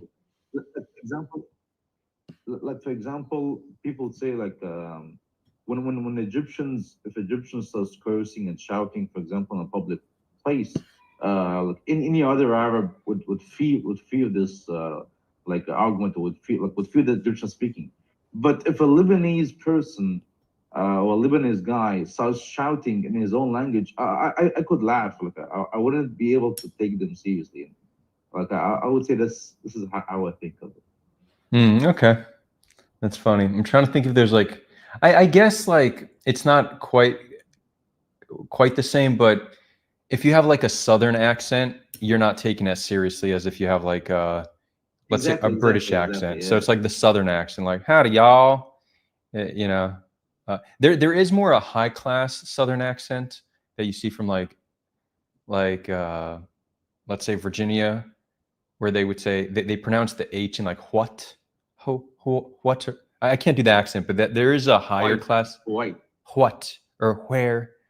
A good example of that was the show House of Cards. Kevin Spacey.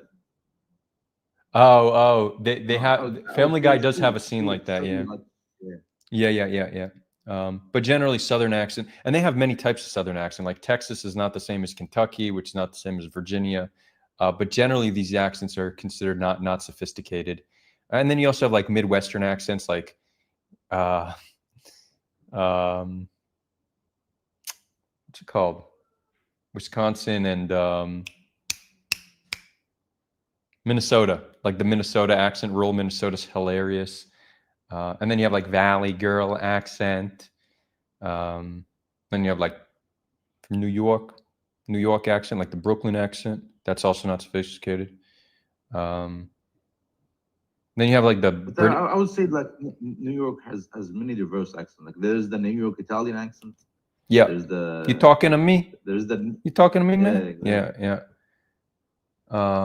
But then there's like the Brooklyn Jewish accent, which is like Bernie Sanders has, which is also pretty distinguishable. I was gonna say this, but I'll let you say it. Yeah. No. There's definitely a distinct Jewish Brooklyn accent. Manhattan definitely does not speak like that, but the Brooklyn accent is like kind of tough, you know, from Brooklyn.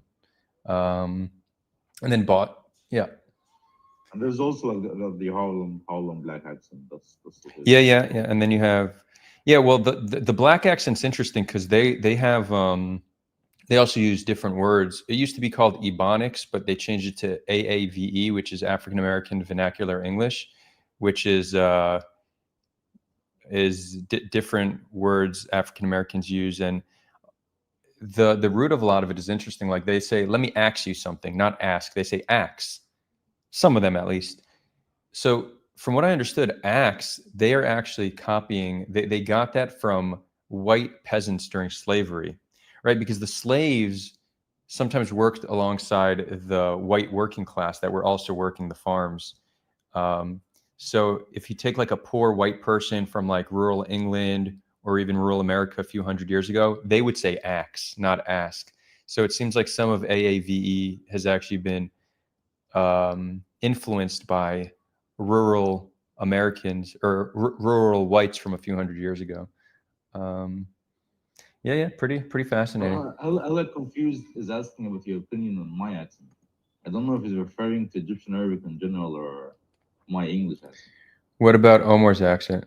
I think you have like you have like I would say a slight Arabic accent, but not heavy. How would you define your accent? Often people can't hear their own accent, though. I wouldn't know. I wouldn't know because like the normal Egyptian accent, I definitely don't have that because I haven't lived in Egypt like during my my upbringing, and I don't think also have a Gulf English accent, but I definitely do have one, but I wouldn't be able to. Right, yeah, and we often can't hear our own accent. Like when I speak Hebrew fluently, but I definitely have an accent when I speak, and it's not a traditional American accent, but it definitely is there. But I only hear it if I like listen to myself speaking in Hebrew. I'm like, oh damn, I actually have an accent.